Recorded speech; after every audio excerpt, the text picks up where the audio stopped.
ഭഗവാൻ ഉണ്ടെന്ന് പറയുന്നു. എന്തുകൊണ്ട് നിങ്ങൾ കട്ട് ചെയ്യുന്നു പകുതി? തൂണിലും തുരുമ്പിലും ഭഗവാൻ ഉണ്ട് എന്നല്ല ഭാഗവതം പറഞ്ഞത്.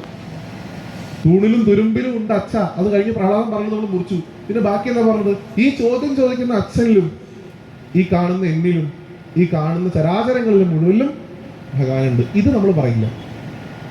നമുക്ക് തൂണും തുരുമ്പും ഉണ്ടെങ്കിലേ സന്തോഷമാവുള്ളൂ എന്നാണ്. ഈ കട്ട് ചെയ്യണ ഏർപ്പാട് നിർത്താനാണ് ആധ്യാത്മിക പ്രഭാഷണം, അല്ലാതെ എന്റർടൈൻമെന്റിന് വേണ്ടിയിട്ടല്ല. ഒരു കുട്ടി ചോദ്യം ചോദിക്കുമ്പോൾ അവനെ ബഹുമാനത്തോടുകൂടി കാണുന്നതാണ് സനാതന ധർമ്മം, അല്ലാതെ അവന് ബുദ്ധിയില്ലാന്ന് പറഞ്ഞതല്ല. അങ്ങനെ പറഞ്ഞ ആൾക്കാർ ഇവിടെ ഉണ്ടായിട്ടുണ്ട്. ഒരു മഹാത്മാവിരുന്ന് വേദം ചൊല്ലുന്ന സമയത്ത് അദ്ദേഹത്തിന്റെ ഭാര്യ പ്രഗ്നന്റ് ആയിരുന്നു. വേദം ചൊല്ലിക്കൊണ്ടിരിക്കുമ്പോൾ തെറ്റി. ഗർഭാശയത്തിൽ ഇരുന്ന് കുട്ടി വിളിച്ചു പറഞ്ഞു, അച്ഛാ ആ ഭാഗം ഒന്നുകൂടെ വായിച്ചോളൂ, അത് തെറ്റാണ്. യഥാർത്ഥത്തിൽ എന്താണ് ചെയ്യേണ്ടത്? ആ കുട്ടിയെ നമസ്കരിക്കുക, തെറ്റ് ചൂണ്ടിക്കാണിച്ചെന്നതിന്. നമ്മുടെ സ്വഭാവമുള്ള ആൾക്കാർ അന്നും ഉണ്ടായിരുന്നു. അവർ പറഞ്ഞു, നീ ഇങ്ങോട്ട് പുറത്തേക്ക് വന്നിട്ടില്ലല്ലോ, ഇതിൻ്റെ ഉള്ളിലല്ലേ, ഇപ്പോഴേ ഇതാണ് നിന്റെ സ്വഭാവം എന്നുണ്ടെങ്കിൽ നീ പുറത്ത് വന്ന് എന്റെ തലയിൽ കയറി. അതുകൊണ്ട് പുറത്തേക്ക് വരുമ്പോൾ 8 വളവോടുകൂടി ഇങ്ങോട്ട് പോന്നാൽ മതി. കൊടുത്തു ശാപം എന്നാണ്.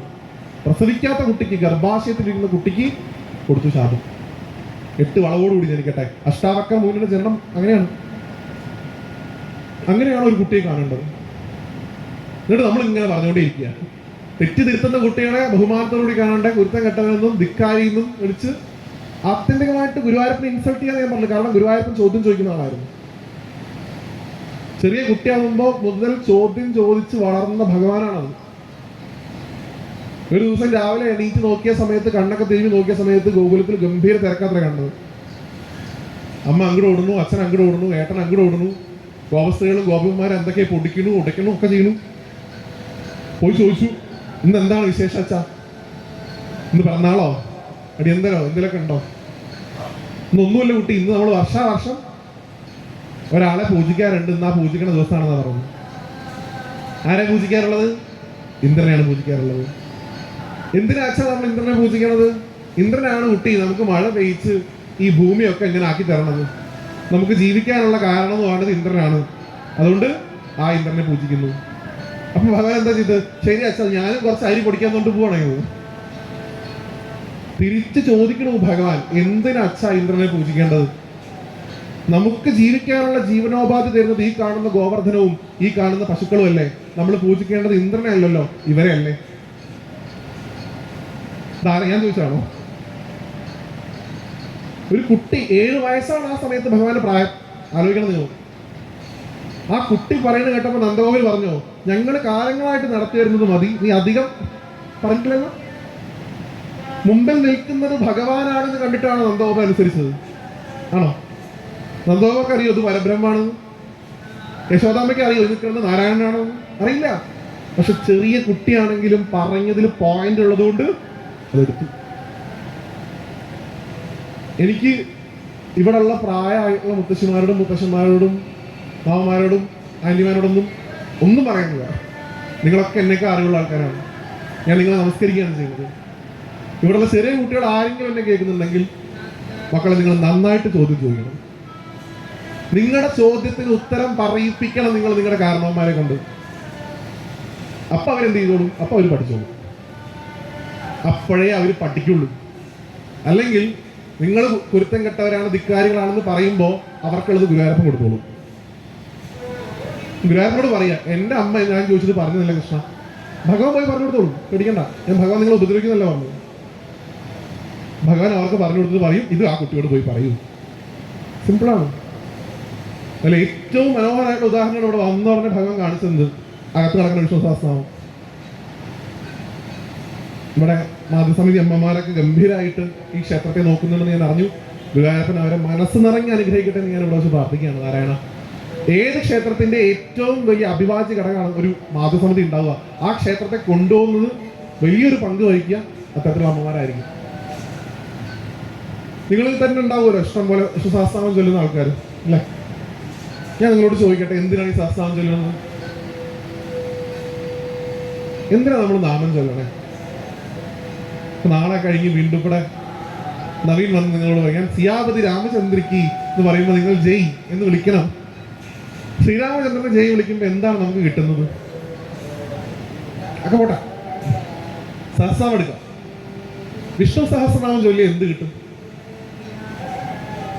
എന്താ കിട്ടുക? ഞാൻ ഒറ്റയ്ക്ക് പ്രഭാഷണം നടത്തി ചോദിച്ചു. എനിക്ക് അടുത്തുള്ള സ്റ്റേജ് ഭയങ്കര ഇഷ്ടം. ആൾക്കാരോട് സംസാരിക്കാനാണ് എനിക്ക് ഏറ്റവും ഇഷ്ടം. കുറെ കാലമായിട്ട് നമ്മൾ ചൊല്ലുന്നുണ്ടല്ലോ, വിശ്വം വിഷ്ണുവശത്കാരോ ഭൂതഭവ്യ ഭവത്പ്രഭു. എന്തിനാണ് സഹസ്രനാമം ചൊല്ലേണ്ടത്? സിമ്പിൾ ചോദ്യമാണ്. ഇത് ഞാൻ ചോദിക്കണതല്ല. നിങ്ങളുടെ ഒരു പേരക്കുട്ടി നാളെ നിങ്ങൾ നാമം ചൊല്ലൂ എന്ന് പറയുമ്പോൾ ആ കുട്ടി നിങ്ങളോട് ചോദിക്കും. നമ്മൾ വിചാരിക്കുന്ന ഈ ഫോണിൽ ഉള്ള സാധനം AI ആണ്, ആർട്ടിഫിഷ്യൽ ഇന്റലിജൻസ്. കുട്ടികൾക്കുള്ളത് നോർമൽ ഇന്റലിജൻസ്. വ്യത്യാസമുണ്ട്. നോർമൽ ഇന്റലിജൻസ് ഉള്ള കുട്ടി ചോദിക്കും ഇത് ചൊല്ലി എന്ത് കിട്ടും? പണ്ടത്തെ കാലമൊന്നുമല്ല. ഇന്ന് അറിഞ്ഞും അനുഭവിച്ച് കുട്ടികൾ പഠിക്കുള്ളൂ. തിയറിയുടെ സമയം പോയി. ഇപ്പൊ പ്രാക്ടിക്കലിനാണ് പ്രാധാന്യം. കണ്ടു പഠിക്കുക, ചെയ്ത് പഠിക്കുക. ഇത് കാലങ്ങളായിട്ട് ഇങ്ങനെയാണ് കുട്ടി. അതല്ല ഉത്തരം. എന്തിനാ സഹസ്രനാമം ചൊല്ലണേ? മോക്ഷം കിട്ടാനാണ് എന്നാണ് പൊതുവിലുള്ള ധാരണ. പുരുഷാർത്ഥങ്ങൾ 4: ധർമ്മം, അർത്ഥം, കാമം, മോക്ഷം. അതിലേറ്റവും വലുത് മോക്ഷം. അതാണ് എല്ലാവരും ആഗ്രഹിക്കുന്നത്. അതുകൊണ്ടാണ് ശബരിമലയ്ക്ക് പോകുമ്പോൾ നമ്മൾ പറയണത് എന്ത്? ഇപ്പൊ പോയാൽ സ്വാമിയെ കാണാം, സ്വാമിയെ കണ്ട മോക്ഷം കിട്ടും. സഹസ്രനാമം അപ്പൊ എന്തിനുള്ളതാണ്? മോക്ഷം കിട്ടാനുള്ളതാണ്.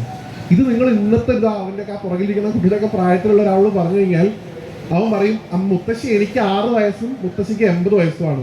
ഈ പറഞ്ഞ സാധനം ആദ്യം കിട്ടാൻ പോണത് മുത്തശ്ശിക്കാണ്. ഇരുന്ന് ചിന്തിച്ചോളൂ. എനിക്ക് സമയമുണ്ട് മോക്ഷത്തിന്. മോക്ഷത്തിനാണോ സഹസ്രനാമം? മോക്ഷത്തിനാണ് സഹസ്രനാമം, തർക്കമില്ല. പക്ഷെ ഒരു കുട്ടിയോട് നിങ്ങൾ അങ്ങനെ പറയാതിരിക്കും. എനിക്ക് അത്ര റിക്വസ്റ്റ് ഉള്ളൂ. എല്ലാം പുരുഷാർത്ഥങ്ങൾക്ക് വേണ്ടി തന്നെയാണ്, തെറ്റൊന്നുമില്ല. പക്ഷെ ആദ്യം പറയുന്ന സമയത്ത് തന്നെ PhD കൊണ്ടേ പഠിപ്പിക്കാതിരിക്കുക. LKG പഠിപ്പിച്ചിരിക്കുക. അങ്ങനെ സ്റ്റെപ്പ് ബൈ സ്റ്റെപ്പായിട്ട് പോട്ടെ. ഇത് ഒറ്റയടിക്ക് ഭഗവത്ഗീത പഠിക്കുന്ന കുട്ടികളുണ്ട് ഇന്ന്. 5 വയസ്സ് 4 വയസ്സാവുമ്പോൾ ഭഗവത്ഗീത ഇങ്ങനെ വായിക്കണം. കാണാപ്പാടം 18 അധ്യായങ്ങളുള്ള കുട്ടികളുണ്ട്. പക്ഷെ അവർക്ക് എന്തറിയാം ഇതിനെ കുറിച്ച്? ആ പ്രായത്തിൽ ഉപാസിക്കേണ്ടത് നാമമാണ്, ഗീതയല്ല. ആ സമയത്ത് നാമം ചൊല്ലി പഠിക്കുക. നാമം ചൊല്ലിയുള്ള അടിത്തറയുടെ മുകളിൽ നിങ്ങൾ ഗീതയെ കൊണ്ട് വെച്ച് നോക്കൂ, മനോഹരമായിട്ട് മനസ്സിലായി തുടങ്ങും. ഇന്ന് എൻ്റെ കുട്ടി ഭഗവത്ഗീത പഠിക്കുന്നുണ്ട് വ്യാസൻ എന്ന് എന്നോട് പല അമ്പലങ്ങളിൽ പോകുമ്പോഴും അമ്മമാര് പറയാറുണ്ട്. ഞാൻ ആ കുട്ടി എന്താ ചെയ്യുന്നത് തുടങ്ങി പറയുമ്പോൾ ഇപ്പം UKGക്ക് പോയി. ഗീത PhD ആണ്. ഗീത ഒറ്റയടിക്ക് മനസ്സിലാവുന്ന സാധനമല്ല. ഭാഗവതം പോലെ രാമായണം പോലെ എടുത്തിങ്ങനെ കളിക്കാൻ പറ്റുന്ന പുസ്തകമല്ല അത്. മറ്റേതും അങ്ങനെയല്ല. പക്ഷെ ഗീത വളരെ ഉയർന്ന തലത്തിൽ നിൽക്കുന്ന ഒരു പുസ്തകമാണ്. അത് ഈ LKG പഠിക്കുന്ന കുട്ടി മനസ്സിലാക്കുമ്പോൾ അവനെന്ത് പരബ്രഹ്മം, അവനെന്ത് കർമ്മയോഗം, അവനെന്ത് വിഭൂതി യോഗം.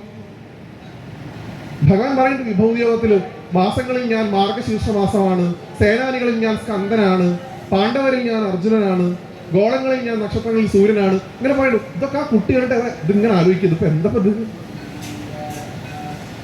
മറിച്ച് അവനെ കൊണ്ട് നിങ്ങൾ ജ്ഞാനപ്പാല ചൊല്ലിക്കും. ആ ജ്ഞാനപ്പാല ചൊല്ലുമ്പോൾ അവനുണ്ടാവുന്ന വിവേകം, ഒരു അറിവും ഗീതയിൽ അവന് കിട്ടില്ല. കിട്ടുന്ന സമയമുണ്ട്, അത് സമയമെടുക്കും. മറ്റ് തിരുനാമങ്ങളൊന്നും ഒന്നുപോലും ജപിക്കാതിരിക്കാത്ത പാടില്ല എന്ന് പൊന്നാലും പറയണത് അവന് മനസ്സിലാവൂ. 10 കിട്ടുകൾ 100 മതിയെന്ന് വായിച്ചു കഴിഞ്ഞാൽ മനസ്സിലാവൂ. ആ ഭാഗത്തിലേക്ക് കുട്ടികളെ അവനെന്ത് സർവധർമാൻ പരിത്യജ്യം മാമേകം ശരണം വ്രജ. ഓരോരുത്തർക്കും മനസ്സിലാവുന്ന ഭാഷയിലാണ് വിദ്യാഭ്യാസം. അല്ലാതെ എല്ലാവരെയും ഒറ്റ ക്ലാസ് പഠിപ്പിക്കാൻ നോക്കരുത്. മോക്ഷമാണ് സഹസ്രനാമത്തിന്റെ ആത്യന്തിക ലക്ഷ്യമെങ്കിലും ആ കുട്ടിക്ക് പറഞ്ഞു കൊടുക്കുമ്പോൾ, ഇന്നത്തെ കുട്ടികൾക്ക് പറഞ്ഞു കൊടുക്കുമ്പോൾ എങ്ങനെ പറഞ്ഞു കൊടുക്കണം? എന്തിനും അതിൻ്റെ കോണ്ടെക്സ്റ്റ്, അതിൻ്റെ ബാക്ക്ഗ്രൗണ്ട്, അതിൻ്റെ പശ്ചാത്തലം പരിശോധിക്കുക. എന്തിനാണ് അത് ഉണ്ടായിട്ടുള്ളത്? ഇപ്പൊ പുത്രകാമേഷ്ടി യാഗം എന്തിനുള്ളതെന്ന് വെച്ചാൽ നിങ്ങൾക്ക് അറിയാം. എന്തിനുള്ളതാണ്? കുട്ടികളുണ്ടാവാൻ വേണ്ടിയിട്ടുള്ളതാണ്. സ്വയംവരം, കഥകളി അല്ലെങ്കിൽ കൃഷ്ണാട്ടം നടത്തുന്ന കല്യാണം കഴിയാണെന്ന് അറിയാം. കാരണം അതിന്റെ പശ്ചാത്തലത്തിൽ അതിന്റെ ഭാഗം എന്താണെന്ന് വിശദീകരിച്ചിട്ടുണ്ട്. സഹസ്രനാമത്തിന്റെ പശ്ചാത്തലം എന്താ? ആരാണ് ഉപദേശിക്കുന്നത്? ആർക്കാണ് ഉപദേശിക്കുന്നത്? ഭീഷ്മ പിതാമഹര് ധർമ്മപുത്രർക്കാണ് ഉപദേശിക്കുന്നത്. എപ്പോഴാ ഉപദേശിക്കണേ? കാട്ടിലിരിക്കുമ്പോഴാണോ? അതോ വാനപ്രസ്ഥത്തിന് പോണ സമയത്താണോ? അല്ല, രാജ്യം കിട്ടി രാജാവായി ചക്രവർത്തിയായി സിംഹാസനത്തിൽ ഇരിക്കുന്ന ധർമ്മപുത്രർക്കാണ് ആര് ഉപദേശിക്കുന്നത്? ഭീഷ്മർ ഉപദേശിക്കുന്നത്. ഗീത ഉപദേശിക്കുന്നത് രാജ്യമില്ലാത്ത യോദ്ധാവായിട്ടുള്ള യുദ്ധത്തിന് തയ്യാറായി നിൽക്കുന്ന അർജുനൻ യുദ്ധത്തിൽ നിന്ന് പുറകിലേക്ക് പോകുമ്പോൾ ആ അർജുനനാണ് ഗീത ഉപദേശിക്കുന്നത്. ഓരോന്നിനും ഓരോ കാലഘട്ടത്തിലും അതിൻ്റെതായിട്ടുള്ള വ്യാഖ്യാനങ്ങളും ഉണ്ട്. 100 കൊല്ലം മുമ്പുള്ള വ്യാഖ്യാനം ഇന്നെടുത്ത് പ്രയോഗിച്ചാൽ ചിലപ്പോൾ വലിയ ബുദ്ധിമുട്ടാകും. ഭഗവാൻ തന്നെ നമുക്കറിയായിരിക്കും, മഹാഭാരതത്തിൽ നാരായണനായിട്ടുള്ള ഗുരുവായൂരപ്പൻ ഈ ശരീരം എടുത്ത് ഭൂമിയിൽ ജീവിച്ചുകൊണ്ടിരിക്കുന്ന സമയത്ത് പാണ്ഡവർ മദ്യപിക്കാവും. ഒരു പ്ലഷർ ട്രിപ്പ്. ഈ മദ്യപിക്കുന്ന ആൾക്കാർക്ക് ചില പ്രയാസങ്ങളൊക്കെ ഉണ്ട്. മദ്യപിക്കുന്ന ആൾക്കാരുടെ ഇടയിലേക്ക് ഒരാൾ കയറി വന്നു കഴിഞ്ഞാൽ ചിലപ്പോൾ അവർക്ക് തോന്നും ഇയാളെ കൊണ്ടൊരു പാട്ട് പഠിക്കാം, 2 സ്റ്റെപ്പ് ഇട് എന്നൊക്കെ പറയും. ഇവര് ഈ മദ്യമൊക്കെ കഴിച്ച് പഴങ്ങളൊക്കെ കഴിച്ചുകൊണ്ടിരിക്കുന്ന സമയത്ത് ഭഗവാനെ കയറി വന്നു നാരായണൻ ഗുരുവായൂരപ്പൻ. അപ്പൊ ഭഗവാനെ കണ്ടപ്പോൾ തോന്നി ഇദ്ദേഹം മറ്റേ ഈ ഫ്ലൂട്ട് മാത്രമല്ലല്ലോ വായിക്കുള്ളൂ, പാട്ടൊക്കെ പാടാൻ അറിയാവുന്ന ആളാണ്. അപ്പൊ ഏത് പാട്ട് പാടിക്കുന്നു തോന്നിയപ്പോൾ അർജുനന് ഒരു ഉപായം തോന്നുന്നത്. അദ്ദേഹം ഭഗവാനോട് പറയുന്നുണ്ട് മഹാഭാരതത്തില്, കൃഷ്ണ അന്ന് യുദ്ധക്കളത്തിൽ വെച്ചിട്ടൊരു പാട്ട് പാടിയില്ലേ, ആ പാട്ട് ഇവിടെ നിന്ന് പാടിത്തരൂ. ഏത് പാട്ടത്? ഭഗവത്ഗീത കേട്ടോ, ഒന്ന് പാടിത്തരൂ ഞങ്ങൾക്ക്. ഭഗവാൻ എപ്പോഴും എല്ലാത്തിനെയും ചിരിച്ചുകൊണ്ടെടുക്കുന്ന സ്വഭാവം ഉള്ളതുകൊണ്ട് പുച്ഛത്തോടു കൂടി ചിരിച്ചിട്ട് പുറത്തേക്ക് പോയിത്ര. പുറത്തേക്ക് പോകണ്ടപ്പോൾ അർജുനന് കത്തി ചെയ്ത അപരാധമാണെന്ന് മനസ്സിലായി. പുറകിൽ ഓടി കാല് പിടിച്ച് പറഞ്ഞു, ഭഗവാനെ തെറ്റുപറ്റിപ്പോയി, ക്ഷമിക്കണം, അങ്ങ് എന്താണ് ഉപദേശിച്ചെന്നുള്ളത് മറന്നുപോയി, അതുകൊണ്ട് എനിക്കത് ഒന്നുകൂടെ പറഞ്ഞു തരൂ എന്നാണ് പറഞ്ഞത്. ആ ഭഗവാൻ അർജുനോട് പറയുന്നൊരു വാക്കുണ്ട്, അത് നമ്മളെല്ലാവരും നമ്മുടെ ഈ ജീവിതത്തിൽ ഇങ്ങനെ കുറിച്ചിടേണ്ട വാക്കുകളാണ്. മനോഹരമായിട്ടുള്ള പദം ഒരു ശങ്കരൻ പൂജ എഴുതിയിട്ടുള്ള കുചേലവൃത്താണ് കേട്ടോണ്ടിരിക്കുന്നത്. അതിന് നമുക്ക് വരാം. അജിതാഹരേ നാരായണ കഥകളി കേട്ട് കഴിഞ്ഞാൽ കുറച്ച് സമയം അങ്ങോട്ട് എവിടെ നിന്ന് അങ്ങോട്ട് പിടിച്ചു വലിച്ചാണ്. അപ്പൊ നോക്കൂ, എന്തിനാണ് ഈ ഗീത ഉപദേശിച്ചതെന്ന് അറിയാതിരിക്കുന്ന അർജുനോട്, കാല് പിടിച്ചിരിക്കുന്ന അർജുനോട് ഭഗവാൻ പറയുന്ന വാക്ക് അതാണ് ഈ കാലഘട്ടത്തിന്റെ ഭഗവാന്റെ സത്വം, ഒരു സന്ദേശം ഞാൻ മനസ്സിലാക്കുന്നു. ഞാനതാണ് എല്ലായിടത്തും പറയാനുള്ളത്. അർജുനോട് ഭഗവാൻ പറയണതാണ്, പ്രിയപ്പെട്ട അർജുന, ഇത് ഉപദേശ സമയത്തുള്ള ഞാനും അത് കേട്ട നീ ഇന്നില്ല. അന്ന് എന്താണ് പറഞ്ഞതെന്നുള്ളതിനെ കുറിച്ച് എനിക്കും അറിയില്ല. അന്ന് ഏതോ ഒരു സ്രോതസ്സിൽ നിന്ന് എന്നിലേക്ക് വന്ന അറിവ് ഞാൻ നിന്നിലേക്ക് ഒഴിച്ചു തന്നു. ഇന്ന് ആ അറിവുമില്ല, പറഞ്ഞ ഞാനും ഇല്ല, കേട്ട നീയുമില്ല. ഇന്ന് നിനക്ക് വേണ്ടത് എന്തോ അത് ഞാനിപ്പോ പറഞ്ഞുതരാന്ന് പറഞ്ഞു. അല്ലാണ്ട് പണ്ട് നീ ഇതൊക്കെ പഠിച്ചിട്ടുണ്ടല്ലോ അവിടെ ഇരുന്നോന്നല്ല. അതിനെയാണ് ഭാരതത്തിൽ അനുഗീത എന്ന് വിളിക്കും. രണ്ടാമതൊരു ഗീതയുണ്ട്. ഭഗവത്ഗീത മാത്രമല്ല ഭഗവാൻ പറഞ്ഞിട്ടുള്ളൂ, അനുഗീത വീണ്ടും പറയുന്നുണ്ട്. എന്തിനും? ഭഗവത്ഗീത മറന്നുപോയി അർജുനൻ. വീണ്ടും ഭഗവാനോട് ചോദിക്കുമ്പോഴാണ് പറഞ്ഞത്, പറഞ്ഞ ഞാനും കേട്ട നീയും പറഞ്ഞതൊന്നുമില്ല, ഈ കാലഘട്ടത്തിന് വേണ്ടതെന്തോ അത് ഞാൻ നിനക്ക് പുതുതായിട്ട് ഉപദേശിച്ചു തരാമെന്നാണ്. അങ്ങനൊരു കൃഷ്ണനുണ്ട്. ആ കൃഷ്ണനെ മനസ്സിലാക്കാൻ ശ്രമിക്കും. അല്ലാതെ രുക്മിണിയുടെ പുറകെയും രാധവരുടെ പുറകെയും ഗോപിമാരുടെ പുറകെയും മാത്രം പോണ ഭഗവാനെ മാത്രം പോർട്രേറ്റ് ചെയ്യാതിരിക്കുകയാണ്. വിശ്വഗുരുവാണ് ഭഗവാൻ. ആത്യന്തികമായിട്ട് ഭഗവാൻ ആരാണെന്ന് ചോദിച്ചു കഴിഞ്ഞാൽ ഭഗവാൻ ഗുരുനാഥനാണെന്ന് പറയാം. ഉണ്ണി ആയിക്കോട്ടെ, കാമുകനായിക്കോട്ടെ, ഇഷ്ടമുള്ള ഭാവത്തിൽ കണ്ടോളൂ, പക്ഷെ ആത്യന്തികമായിട്ട് ഭഗവാൻ ഗുരുനാഥനാണ്. ഞാൻ തിരുവിതാംകൂർ കൊട്ടാരത്തിൽ പോയപ്പോൾ തമ്പുരാട്ടി ഹർ ഹൈനസ് അശോക് തിരുമാൽ തമ്പുരാട്ടി പറഞ്ഞിട്ടുണ്ടായിരുന്നു, ലോകം കണ്ടതിൽ വെച്ചിട്ട് ഏറ്റവും വലിയ സൈക്കോളജിസ്റ്റ് ആണ് Radhakrishnan. The best psychologist in the world എന്നാ തമ്പുരാട്ടി പറഞ്ഞത്. മനുഷ്യ മനസ്സിനെ ഇത്രത്തോളം അറിയാവുന്ന ഒരാള് ആ കാലഘട്ടത്തിൽ വേറെ ഉണ്ടായിരുന്നില്ല, ഇന്നുമില്ല. അതുകൊണ്ട് ഇന്ന് എന്ത് പ്രശ്നമെങ്കിലും അവിടെ പോയി പറയണത്. മനസ്സിന്റെ ട്രീറ്റ്മെന്റ് ചെയ്യുന്നതാണ്. അതുകൊണ്ടുകൂടിയാണ് ഭഗവാനെ വാതാലയേശ എന്ന് വിളിക്കുന്നത്. നമ്മൾ വിചാരിച്ചത് ഈ വാതരോഗം ഉണ്ടല്ലോ അത് മാത്രമാണ്. വാതരോഗം വന്നുള്ള പ്രശ്നം എന്താണ്? ഇരിപ്പുറക്കില്ല, വിറച്ചുകൊണ്ടിരിക്കും, കൺട്രോൾഡ് അല്ലാത്ത മോഷൻ വരും, നമുക്ക് നിയന്ത്രിക്കാൻ പറ്റില്ല ചലനത്തെ. ആ കണ്ടീഷനാണ് എന്ത് വിളിക്കുന്നത്? വാദം. ഭട്ടതിരിക്ക് അതുണ്ടായിരുന്നത്. ഭട്ടതിരിക്ക് കാലിന് മാത്രമല്ല വാദം ഉണ്ടായിരുന്നത്, നമുക്കൊക്കെ ഉള്ള വാദം ഉണ്ട്. ഏതിന്? മനസ്സിന് വാദം ഉണ്ട്. മനസ്സ് കിടന്ന് വിറച്ചുകൊണ്ടിരിക്കുക എന്ന് പറഞ്ഞാൽ അതിന്റെ അർത്ഥം മനസ്സിനാണ് വാദം. ഇന്ന് രാത്രി കിടക്കുമ്പോൾ തീരുമാനിക്കും നാളെ 1-ാം തീയതിയാണ്, നാളെ മുതൽ ഓടാൻ പോകണം. നാളെ എണീക്കുമ്പോൾ മനസ്സിലാവും നാളെ ആവട്ടെ. നാളെ വിചാരിക്കും ഇന്ന് മുതൽ ആയുർവേദ ട്രീറ്റ്മെന്റ് തുടങ്ങണം. പിന്നെ ആരോ ഒന്ന് പറയും ആയുർവേദത്തിനേക്കാൾ നല്ലതാണ് അലോപ്പതി, അപ്പൊ അങ്ങോട്ട് പോകും. ഇങ്ങനെ ഒന്നിലും സ്ഥിരതല്ലാതെ നിൽക്കുന്ന, വിറച്ചുകൊണ്ട് നിൽക്കുന്ന മനസ്സിന് എന്തുണ്ട്? വാതരോഗമുണ്ട്. അതുകൊണ്ടാണ് ഗുരുവായൂരപ്പനെ വാതാലേശ്വരം വിളിക്കുന്നത്.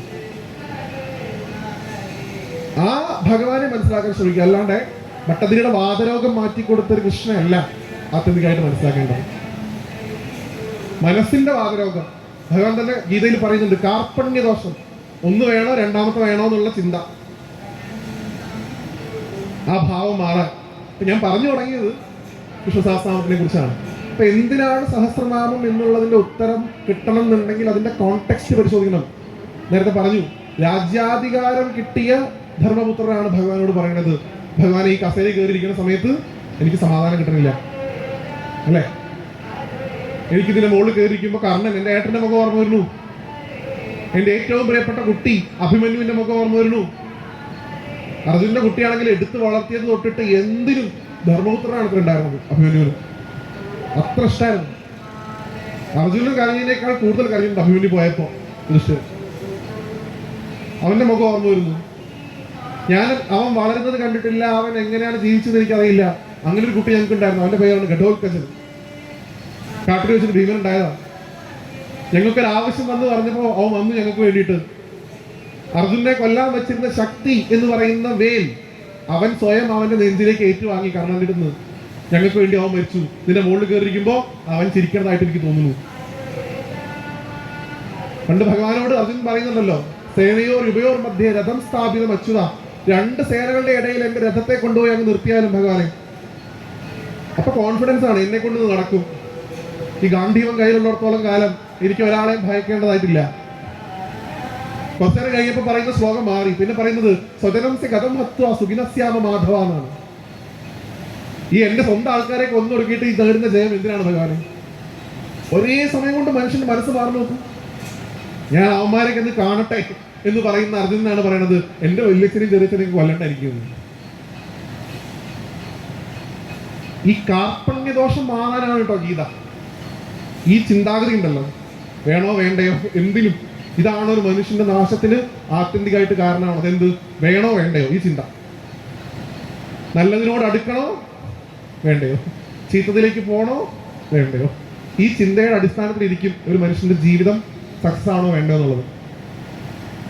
അപ്പൊ അതുകൊണ്ട് അങ്ങനെയുള്ള ആ ധർമ്മപുത്രക്കാണ് ഭഗവാൻ നേരിട്ട് ഉപദേശിക്കാതെ ഭീഷ്മരുടെ അടുത്ത് കൊണ്ടുപോയി ഉപദേശിപ്പിക്കുന്നത്.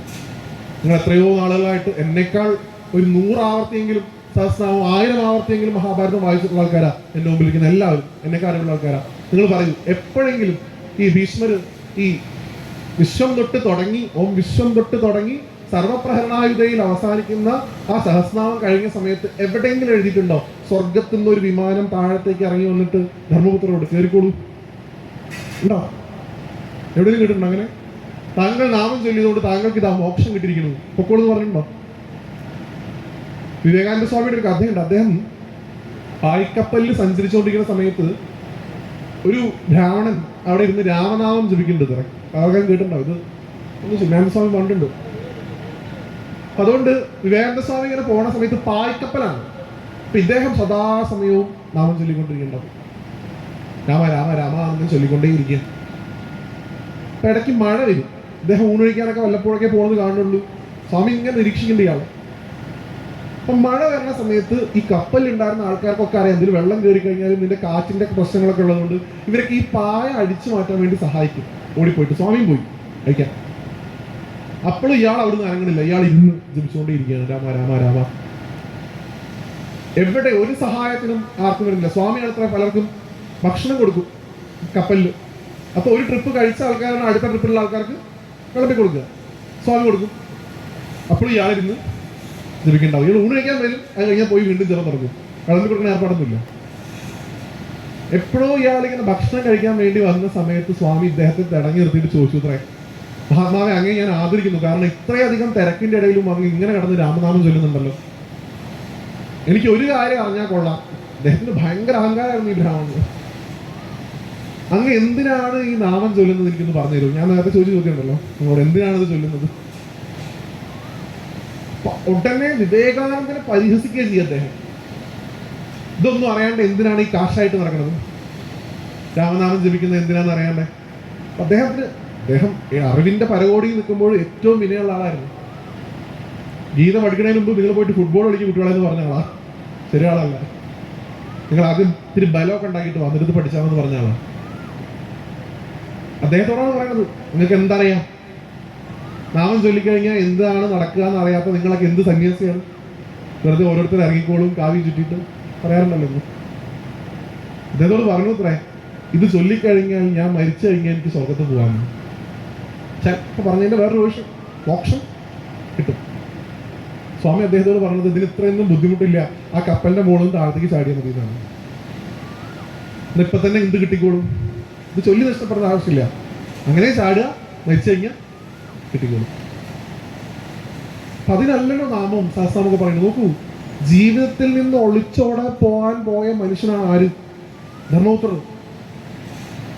തന്റെ കടമകളെ മറന്ന്, കുടുംബത്തെ മറന്ന്, രാജ്യത്തെ ജനങ്ങളെ മറന്ന്, സിംഹാസനത്തെ മറന്ന്, എനിക്ക് എൻ്റെ സമാധാനം മാത്രം മതി, അതിന് ബാക്കിയുള്ളവരൊക്കെ അനുഭവിച്ചോട്ടെ, എനിക്ക് സമാധാനം വേണം എന്ന് പറഞ്ഞ് ഒളിച്ചോടിപ്പോന്ന ഇന്നത്തെ മനുഷ്യരുടെ പ്രതീകമാണ് ആര്? ധർമ്മപുത്രൻ. അല്ലാണ്ട് ഏതോ കാലത്തിരുന്നൊരു രാജാവ് എന്ന് കരുതരുത്.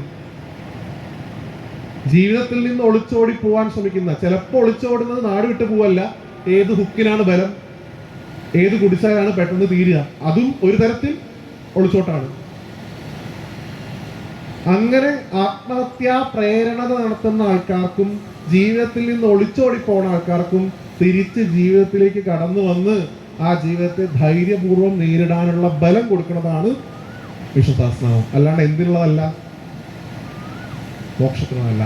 ആണെങ്കിലും കുട്ടികളോട് നിങ്ങൾ ഇങ്ങനെ പറയുക. എനിക്ക് നിങ്ങളോട് റിക്വസ്റ്റ് ആണ്, മോനെ, ഈ ജീവിതത്തിൽ നീ കടന്ന് ഓടുന്ന സമയത്ത് എല്ലാ സമയത്തും ഇങ്ങനെ രാമനാട്ടിൽ നിന്ന് ഇനിയിപ്പോൾ ഗുരുവായൂർ വരെയുള്ള, ചാവക്കാട് വരെയുള്ള പോലെ നല്ല ഗംഭീര റോഡായിക്കോണം എന്നില്ല. ചിലയിടത്ത് കുണ്ടുണ്ടാവും, കുഴിയുണ്ടാവും, എവിടെയൊക്കെ ചിലപ്പോൾ തട്ടിത്തെറിഞ്ഞ് വീഴും. അച്ഛൻ വീണിട്ടുണ്ട്, അമ്മ വീണിട്ടുണ്ട്, മുത്തശ്ശൻ വീണിട്ടുണ്ട്, മുത്തശ്ശി വീണിട്ടുണ്ട്. അങ്ങനെ വീണ സമയത്ത് ഞങ്ങളെയൊക്കെ എണീപ്പിച്ച് നിർത്താൻ ഞങ്ങൾക്ക് ശക്തി തന്നത് ഈ കാണുന്ന വിഷ്ണു സഹസ്രനാമമാണ്. നീ ഒരിക്കൽ വീഴുമ്പോഴും നിന്നെ എഴുന്നേൽപ്പിച്ച് നിർത്താനുള്ള ശക്തി നിനക്ക് ആര് തരും? പുറമേ ഒരാൾ 4 കൈയുള്ള വിഷ്ണു വന്നിട്ട് ഇതാ ശക്തി, അതല്ല. അകത്തിരിക്കുന്ന ഭഗവാൻ നിന്നെ എഴുന്നേൽപ്പിച്ച് നിർത്തും. അദ്ദേഹത്തെ അറിയാനുള്ളതാണ് എന്ത്? സഹസ്രനാമം. ആത്യന്തികമായിട്ട് ഗുരുവായൂരപ്പൻ എവിടെ ആയിരിക്കണേ? ഇവിടെയാണ്. ഇവിടെ എന്ന് പറയുന്നതിനേക്കാൾ നല്ലത് ഇവിടെ. നമുക്ക് ഈ മനസ്സ് എന്ന് പറഞ്ഞ സാധനം ഇവിടെയാണ് നമ്മുടെ ബോധം, ചിന്തയാണ് മനസ്സ്, അല്ലേ? ഇവിടെ ഗുരുവായൂരപ്പനെ കുറിച്ച് നമ്മൾ ചിന്തിക്കുമ്പോൾ ബ്രെയിനിൽ ആ ഒരു തോട്ട് വരുന്ന സമയത്ത്, ഒരു നാമം ചൊല്ലുന്ന സമയത്ത് നമ്മൾ പോർട്രേറ്റ് ചെയ്യാണ് ഇവിടെ ഒരു ഭഗവാനുണ്ട്. യഥാർത്ഥത്തിൽ ഭഗവാൻ ഇരിക്കുന്നത് ഇവിടെയാണ്. അപ്പൊ അതിനു വേണ്ടിയിട്ടാണ് സഹസ്രനാമം ഉൾപ്പെടെ പറഞ്ഞിട്ടുള്ളത്. ഇതൊക്കെ ഇന്നത്തെ കാലത്ത്, ഞാനിപ്പോൾ ഇവിടെ വരുന്ന സമയത്ത് ഫോൺ നോക്കിക്കൊണ്ടിരിക്കുമ്പോൾ കണ്ടൊരു റീൽ എന്ന് പറയണത് ഒരു മുത്തശ്ശി പ്രായമായിട്ടുള്ള ചേച്ചിക്ക്. ആ ചേച്ചി പറയാണ്, നിങ്ങൾ ചില ആൾക്കാർക്ക് ആ റീൽ കണ്ടിട്ടുണ്ടാവും, അതിയായിട്ടുള്ള കടബാധ്യത ഉള്ള ആളുകൾ ഉണ്ടെങ്കിൽ 7 കുരുമുളക് കൊണ്ട് നിങ്ങൾക്ക് നിങ്ങളുടെ കടബാധ്യത മാറ്റാൻ പറ്റും എന്നാണ് ഞങ്ങൾ പറഞ്ഞത്. കണ്ടിരുന്നു ആ വീഡിയോ? കണ്ടിട്ടുണ്ട്, അതൊക്കെ കാണും നമ്മള്. 7 കുരുമുളക് ഉണ്ടെന്നുണ്ടെങ്കിൽ നിങ്ങളുടെ കടബാധ്യത മാറ്റാം. ചേച്ചി പറഞ്ഞത്, വീട്ടിൽ നിന്ന് പുറത്ത് ഇറങ്ങിയിട്ട് 7 കുരുമുളക് എടുക്കുക, കുഴിയുക, ദൂരേക്ക് വലിച്ചെറിയുക. അതോടുകൂടി നമ്മുടെ നെഗറ്റീവൊക്കെ ആര് കൊണ്ടുപോയി?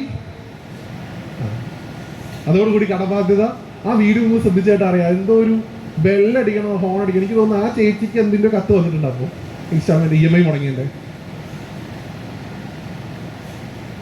ഇതൊക്കെ വിശ്വസിച്ച് നമ്മൾ ഇങ്ങനെ ഇരിക്കുക. നാളെ വരും, മറ്റന്നാൾ വരും. അതിലും വലിയൊരു ധാരണയാണ് ഇത്. എന്തൊക്കെ അധർമ്മം ഭൂമിയിൽ ഉണ്ടായാലും കുഴപ്പമില്ല, മറ്റാൾ കുതിരപ്പുറത്ത് വാളും ചുറ്റി വരുന്നതാണ്.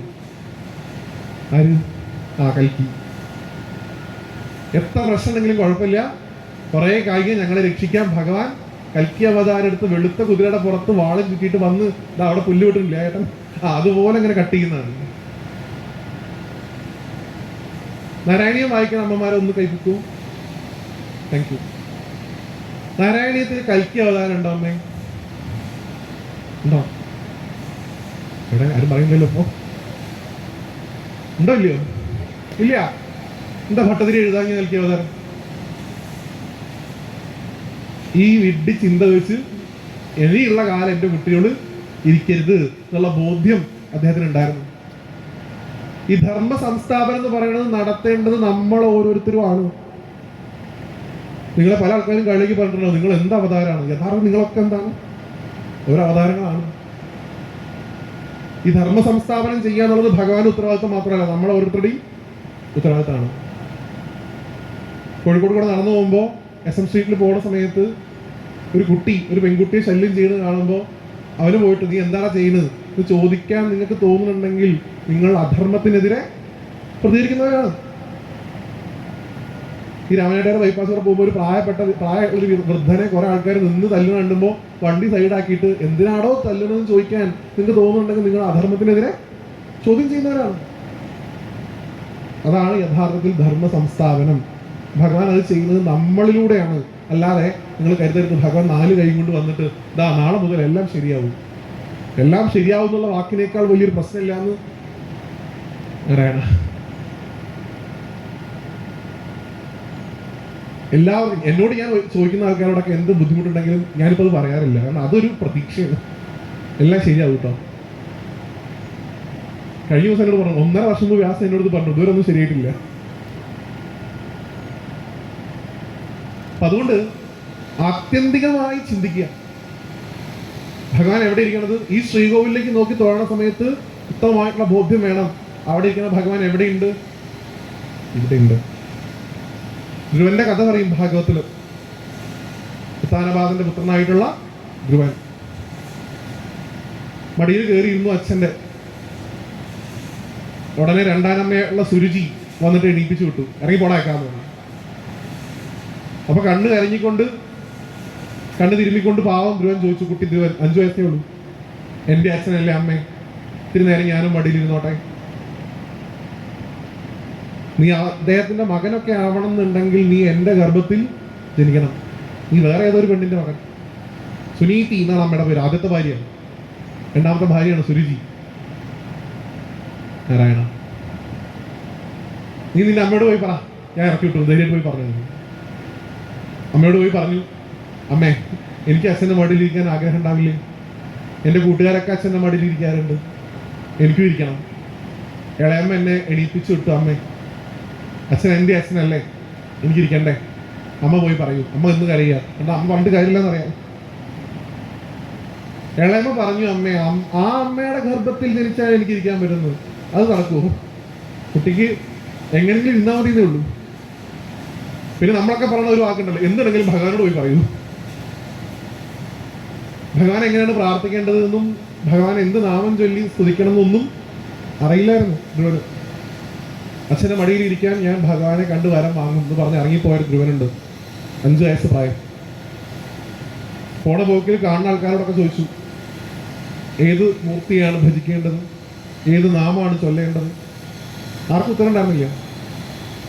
പിന്നെ വഴി കൂടെ വന്ന വേറൊരാളെ കണ്ടപ്പോൾ ചോദിച്ചു, ഞാൻ ഇങ്ങനെ ഒരു ആവശ്യത്തിന് പോവാണ്, ഞാൻ ഉത്താനപാദന്റെ പുത്രനായിട്ടുള്ള ധ്രുവനാണ്, അങ്ങ് എനിക്ക് പറഞ്ഞു തരൂ, ഞാൻ ആരെയാണ് ഭജിക്കേണ്ടത്, എന്ത് മന്ത്രമാണ് ചൊല്ലേണ്ടത്? ഉടനെ തന്നെ ഈ മന്ത്രം പിടിച്ചതുകൊണ്ട് ഇന്നത്തെ പോലത്തെ ഏർപ്പാടൊന്നുമില്ല. അദ്ദേഹം പറഞ്ഞു, നീ രാജകുമാരനാണ്, പറയുമ്പോൾ നിന്റെ ഇളയമ്മയും കൊണ്ട് നിനക്ക് നല്ല ദ്രോഹം ഉണ്ടെങ്കിലും നീ കഴിയണത് കൊട്ടാരത്തിലാണ്. സമയാസമയത്ത് ഭക്ഷണം കിട്ടും, ഉറങ്ങാൻ നല്ല സ്ഥലമുണ്ട്, എല്ലാ സൗകര്യവും ഉണ്ട്. കാട്ടിൽ പോയി കഴിഞ്ഞാൽ ഇതൊന്നും കിട്ടില്ല, കിട്ടണത് വന്ന് ജീവിക്കേണ്ടി വരും. ചിലപ്പോൾ ക്രൂര മൃഗങ്ങൾ വന്ന് കൊന്നൂന്നിരിക്കും, വെള്ളം കിട്ടില്ല, വെയിൽ കൊള്ളണം, മഴ കൊള്ളണം.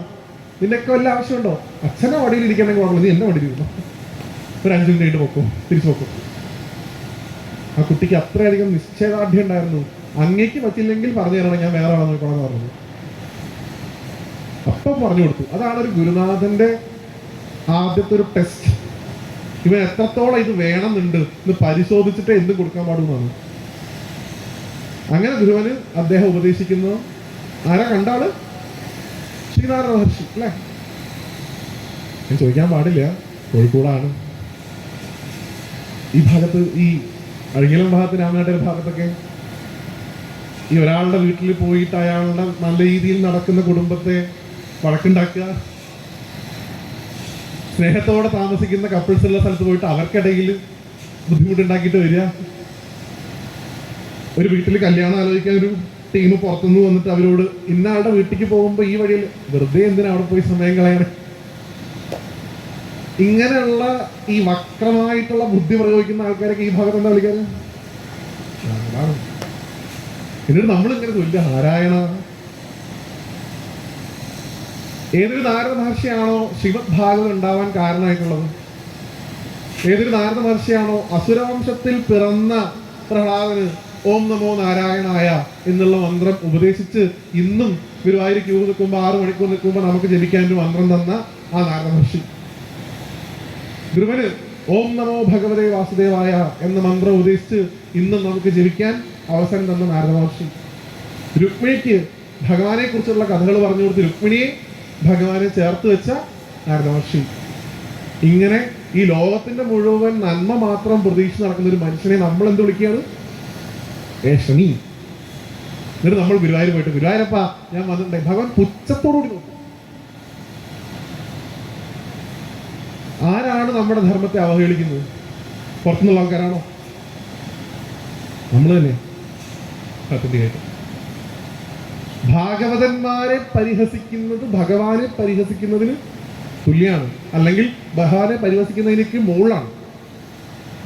കാരണം ഭഗവാൻ പറയുന്നത് ഞാൻ എൻ്റെ ഭക്തന്റെ ദാസന്റെ ദാസന്റെ ദാസനാണ്. തന്റെ മുതലാളിയെ ചീത്ത വിളിക്കുമ്പോൾ ഒരു തൊഴിലാളിക്ക് എത്ര വേഷം വരും, അതുപോലെ ഭഗവാൻ ചിന്തിക്കുന്നതാണ്. അങ്ങനെയുള്ള നാരദ മഹർഷിയൊക്കെ തന്നെ അവരുടെ അറിവ് ആദ്യം കൊണ്ടുപോയി കൊടുത്തത് കുട്ടികളിലാണ്. നിങ്ങൾ ശ്രദ്ധിച്ചാൽ മനസ്സിലാവും. പുതിയ തലമുറയ പ്രഹ്ലാദൻ, ധ്രുവൻ, രുക്മിണി ഇവർക്കൊക്കെ കൊണ്ടുപോയിട്ട് ഇങ്ങനെ ഉപദേശം കൊടുക്കുന്നതാണ് നാരദ മഹർഷി. കാരണം അവർക്കറിയാം പുതിയ തലമുറയാണ് ഇനി ഇതൊക്കെ ഏറ്റെടുത്ത് നടത്തേണ്ടത്. അവരാരും പറഞ്ഞിട്ടില്ല പണ്ടത്തെ കാലമാരും നല്ലത്. അപ്പൊ അതുകൊണ്ട് ഓരോന്നിൻ്റെയും കോണ്ടെക്സ്റ്റ് പരിശോധിച്ച് അതിലേക്ക് പോവുക. എന്തൊരു കാര്യം നമ്മുടെ ധർമ്മത്തിൽ നമ്മൾ പഠിക്കുന്നുണ്ടെങ്കിലും അതിന് പുറകിൽ കൃത്യമായിട്ടുള്ളൊരു തത്വം അറിഞ്ഞിട്ടുണ്ടാവും. ഒന്നും ഇവിടെ വെറുതെ പറഞ്ഞിട്ടില്ല. എന്ത് പറഞ്ഞതിനും പുറകിൽ എന്തൊക്കെയോ ഒളിപ്പിച്ച് വെച്ചിട്ടുണ്ട്. പിന്നെ എന്തായാലും നമ്മുടെ മഹർഷിമാർക്ക് സ്പൂൺ ഫീഡിങ് ഇഷ്ടമല്ലായിരുന്നു. കഴിക്കി ഇതില്ല ചവക്കി എന്ന് പറഞ്ഞു. എടുത്ത് വായിൽ വെച്ചാലേ പറയാൻ പാടുള്ളൂ, അല്ലാണ്ട് ചവയ്ക്കാൻ പറയരുത്, ചവച്ചു തരാൻ പറയരുത്. മഹേഷിന്റെ പ്രതികാരം എന്നൊരു സിനിമ ഉണ്ട്. അതിൽ ഫഹദ് ഫാസിൽ ചെയ്ത കഥാപാത്രം ചോദിക്കും അതിൽ ഫോട്ടോ എടുക്കുന്ന ആളോട്, ചാച്ചാ ഈ ഫോട്ടോഗ്രാഫി പഠിക്കാൻ പറ്റുമോ? അദ്ദേഹം അവർ പറയുന്ന ആളാണ്, ഫോട്ടോഗ്രാഫി പഠിക്കാൻ പറ്റും പക്ഷെ പഠിപ്പിച്ചു തരാൻ പറ്റില്ല. ഇനി എന്താ ചെയ്യേണ്ടതെന്ന് ചോദിക്കുമ്പോൾ പറയണ ഉത്തരവാണിത്, ഭക്ഷണം എടുത്ത് വായിൽ വെച്ച് തരാം പക്ഷെ ചവച്ചു തരാൻ പറയുന്നത്. നമ്മൾ ചവക്കട്ടെ എന്ന് കരുതിയിട്ട് അവർ മാറ്റിവെച്ച സാധനങ്ങളെയൊക്കെ നമ്മൾ അതുപോലെ വിഴുകിക്കൊണ്ടിരിക്കുകയാണ്. ചവയ്ക്കണില്ലേ? അതുകൊണ്ടാണ് ചോദ്യം വരുന്നത്, എന്തിന് ഭഗവാൻ കർണനെ ഒളിയം ചെയ്ത് ഈ ആയുധം ഇല്ലാത്ത സമയത്ത് കൊല്ലാൻ ശ്രമിച്ചു, എന്തിന് ഭാര്യയെ ഒളിയം ചെയ്ത് കൊന്നു? ഈ ചോദ്യമൊക്കെ വരുന്നത് ചവയ്ക്കാണ്ട് വിഴുകണോണ്ടാണ്. എന്തിന് സീതയെ ഉപേക്ഷിച്ചു? അല്ലേ? ഓരോ കാലഘട്ടത്തിൽ ഇതിങ്ങനെ ഉണ്ടായിക്കൊണ്ടിരിക്കുന്നത് ഇത് ഒറ്റടിക്ക് വിഴുങ്ങിയുള്ള പ്രശ്നം. അതിന്റെ പുറകിൽ പറഞ്ഞിട്ടുള്ളത് എന്താണെന്ന് മനസ്സിലാക്കാൻ ഒരു ശ്രമം ഉണ്ടായില്ല. ശ്രീനാഥ്ജി നാളെ ഇവിടെ വരുന്ന ശ്രീനാഥ്ജി കൊണ്ട് പറഞ്ഞൊരു കഥയുണ്ട്. അദ്ദേഹം ഒരു നാട്ടിൽ വലിയൊരു മന്ത്രവാദി ഉണ്ടായിരുന്നു. പറയാം കേട്ടിട്ടുണ്ടാവില്ല ഈ കഥ അല്ലേ? വലിയൊരു മന്ത്രവാദി.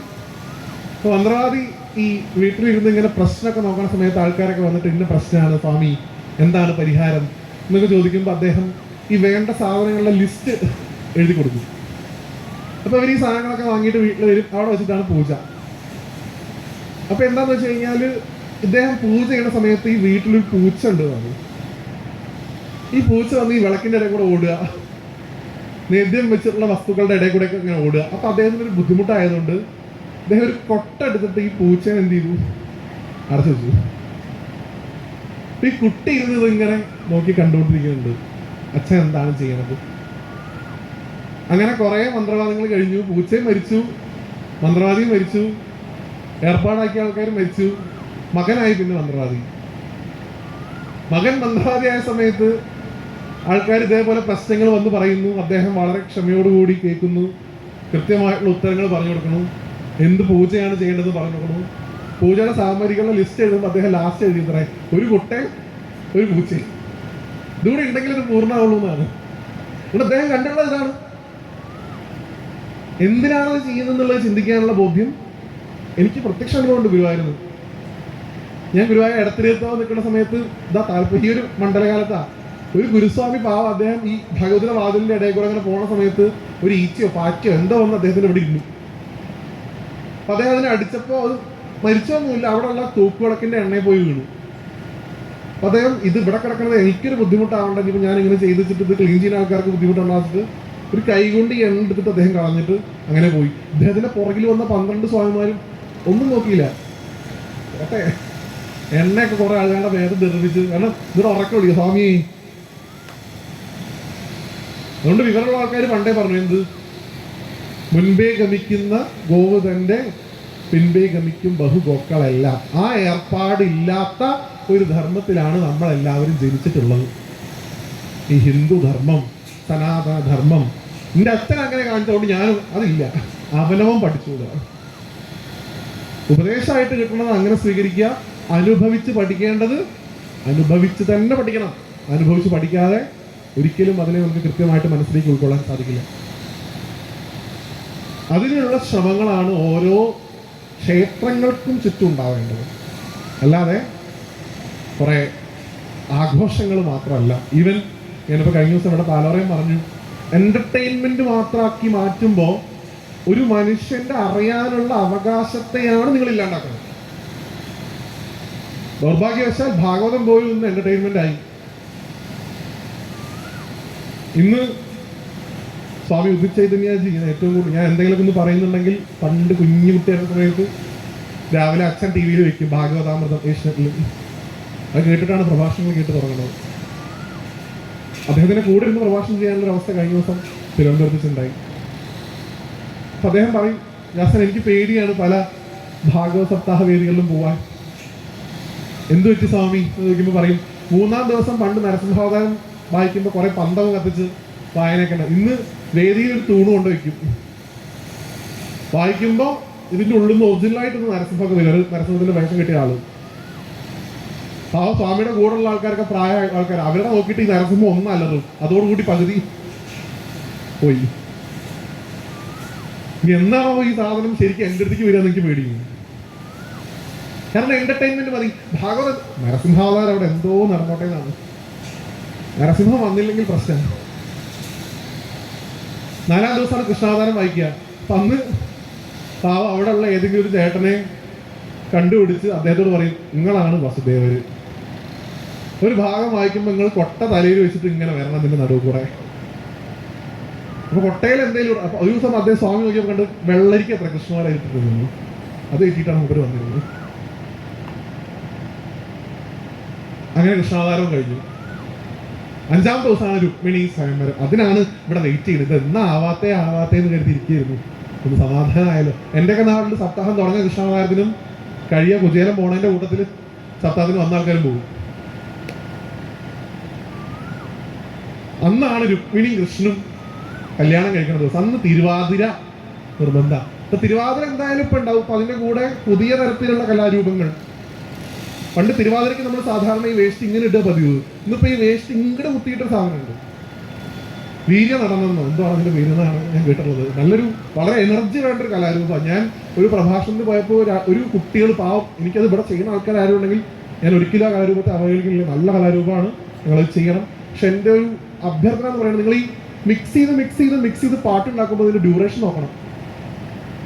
അവർ 22 മിനിറ്റാണ് ഡാൻസ് കളിച്ചത്. അതും നിങ്ങൾ ആ ഡാൻസ് കണ്ടാൽ അത് ഗംഭീരമായിട്ട് ശരീരം അനങ്ങി ചെയ്യുന്ന ഒരു കാര്യമാണ്. കഴിഞ്ഞ ഉടനെ 2 ആളെ കൊണ്ടുവന്നു കഴിഞ്ഞു വീണു.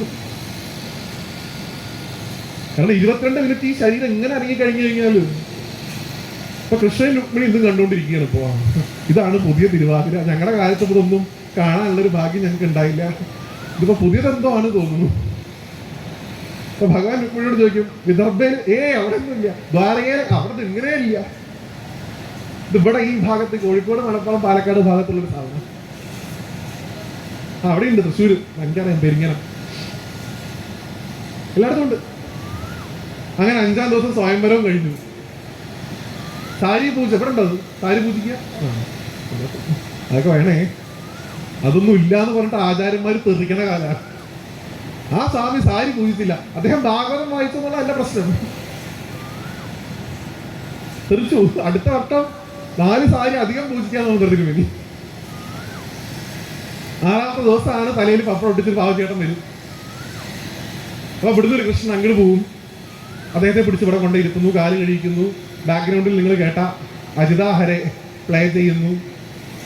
പലദിനമായി ഞാനും ബലഭദ്രാനുജ നിന്നെ.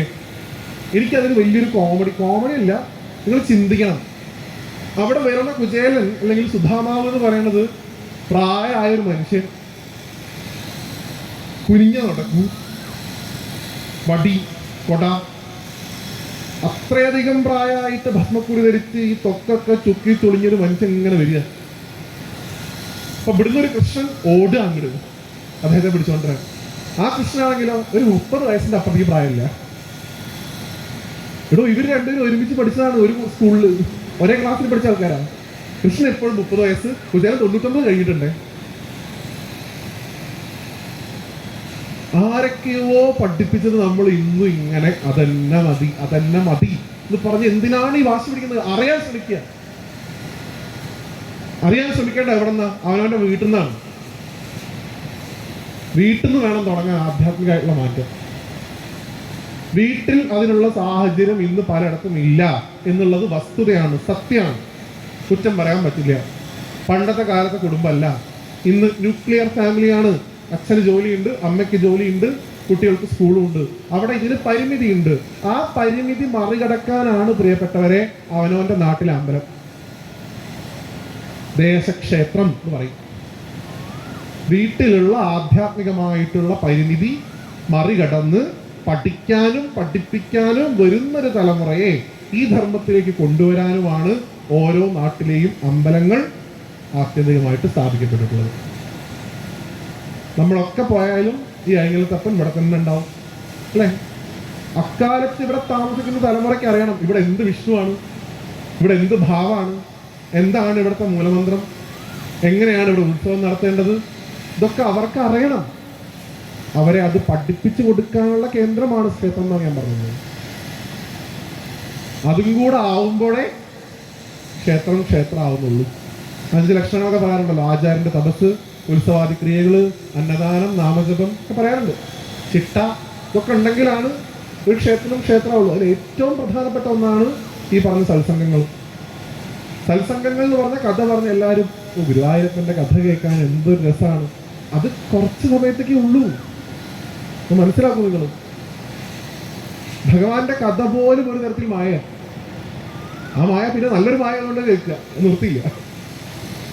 ഉദ്ധവനോട് ഭഗവാൻ പറയുന്നുണ്ട്, എൻ്റെ ഈ ലോകം കാണാൻ പോകുന്ന ഏറ്റവും വലിയ മായയാണ് എൻ്റെ ഈ രൂപം. ഈ കാണുന്ന സ്വരൂപം ഉണ്ടല്ലോ, ഈ ദേഹം. ഏറ്റവും വലിയ പണ്ഡിതനായിട്ടുള്ള ഉദ്ധവൻ പരമാത്മാവാണ് ഭഗവാൻ, പരബ്രഹ്മാണ് ഭഗവാൻ എന്നറിയണ ഉദ്ധവന് പോലും ഭഗവാൻ ഈ ദേഹം ഉപേക്ഷിക്കുകയാണെന്ന് കണ്ടപ്പോൾ സഹിച്ചില്ല. കാരണം ഭഗവാൻ നമ്മളെപ്പോലെ, ഉദ്ധവനും നമ്മളെപ്പോലെ രൂപത്തിൽ കുടുങ്ങിപ്പോയി. അതുകൊണ്ടാണ് ഞാൻ നിങ്ങളോട് ചോദിച്ചത്, നിങ്ങൾക്ക് എന്തുകൊണ്ട് കുചേലന്റെ അതേ പ്രായമുള്ള കൃഷ്ണനെ സങ്കല്പിക്കാൻ സാധിക്കുന്നില്ല? നമ്മുടെ മനസ്സിൽ കൃഷ്ണതാണ്. അത് ഒരു കാലത്ത് ഞാൻ മാറ്റിയത്, അങ്ങനെ തന്നെയാണ് ആരൊക്കെ പറഞ്ഞാലും. നമ്മുടെ ഫ്രെയിമിന്റെ ഒക്കെ അപ്പുറത്ത് നിന്ന് ചിന്തിക്കുക. ആരൊക്കെയോ നമ്മളെ ഫ്രെയിമിന്റെ ഉള്ളിൽ അടച്ചിട്ട് പറഞ്ഞു ഇത് മാത്രമാണ് ശരി, ഇത് മാത്രമാണ് ശരി. ആ ഫ്രെയിം ആദ്യം പൊട്ടിച്ചാലേ ഒരു അറിവിന്റെ കഷ്ണം സൂര്യരശ്മി നമ്മുടെ അടുത്തേക്ക് കടന്നു വരുള്ളൂ. പക്ഷെ പൊട്ടിക്കുമ്പോൾ അത് അടയ്ക്കാനുള്ള മാർഗം കൂടി നിങ്ങളുടെ കയ്യിൽ ഉണ്ടാവണേ. ചിദാനന്ദപുരി സ്വാമി പറയാറുണ്ട്, ഈ എല്ലാ കാലത്തും ഇപ്പൊ ഈ പുതിയ കാലത്ത് എല്ലാവരും ഉടച്ചു വാർക്കലിന്റെ പുറകെയാണെന്ന്. ഇതൊന്നും ശരിയല്ല, ഇതൊക്കെ എന്ത് ചെയ്യണം? ഉടച്ചു വാർക്കണം. സ്വാമി പറയും, വാർക്കാൻ അറിയില്ലെങ്കിൽ നിങ്ങൾ ഉടക്കാൻ നിൽക്കരുത്. ഇന്ന് എന്ത് മാത്രമേ നടക്കുന്നുള്ളൂ? ഉടക്കിൽ ഗംഭീരമായിട്ട് നടക്കുന്നുണ്ട്, പക്ഷെ വാർക്കാൻ ആരുമില്ല. ആ പ്രശ്നം. വാർക്കാനിപ്പോ ഈ പാവം നവീന്റെ ഒക്കെ പോലെ ശ്രീലാലിന്റെ ഒക്കെ പോലെ ആൾക്കാർ വരുമ്പോൾ അവർക്കില്ലാത്ത കുറ്റമില്ല. എനിക്കും അത്യാവശ്യം ഞാനും കേൾക്കുന്നുണ്ട്. ഇതൊക്കെയാണോ പ്രഭാഷണം എന്നാണ് എൻ്റെ അറിവിൽ, ഇതൊക്കെയാണ് പ്രഭാഷണം.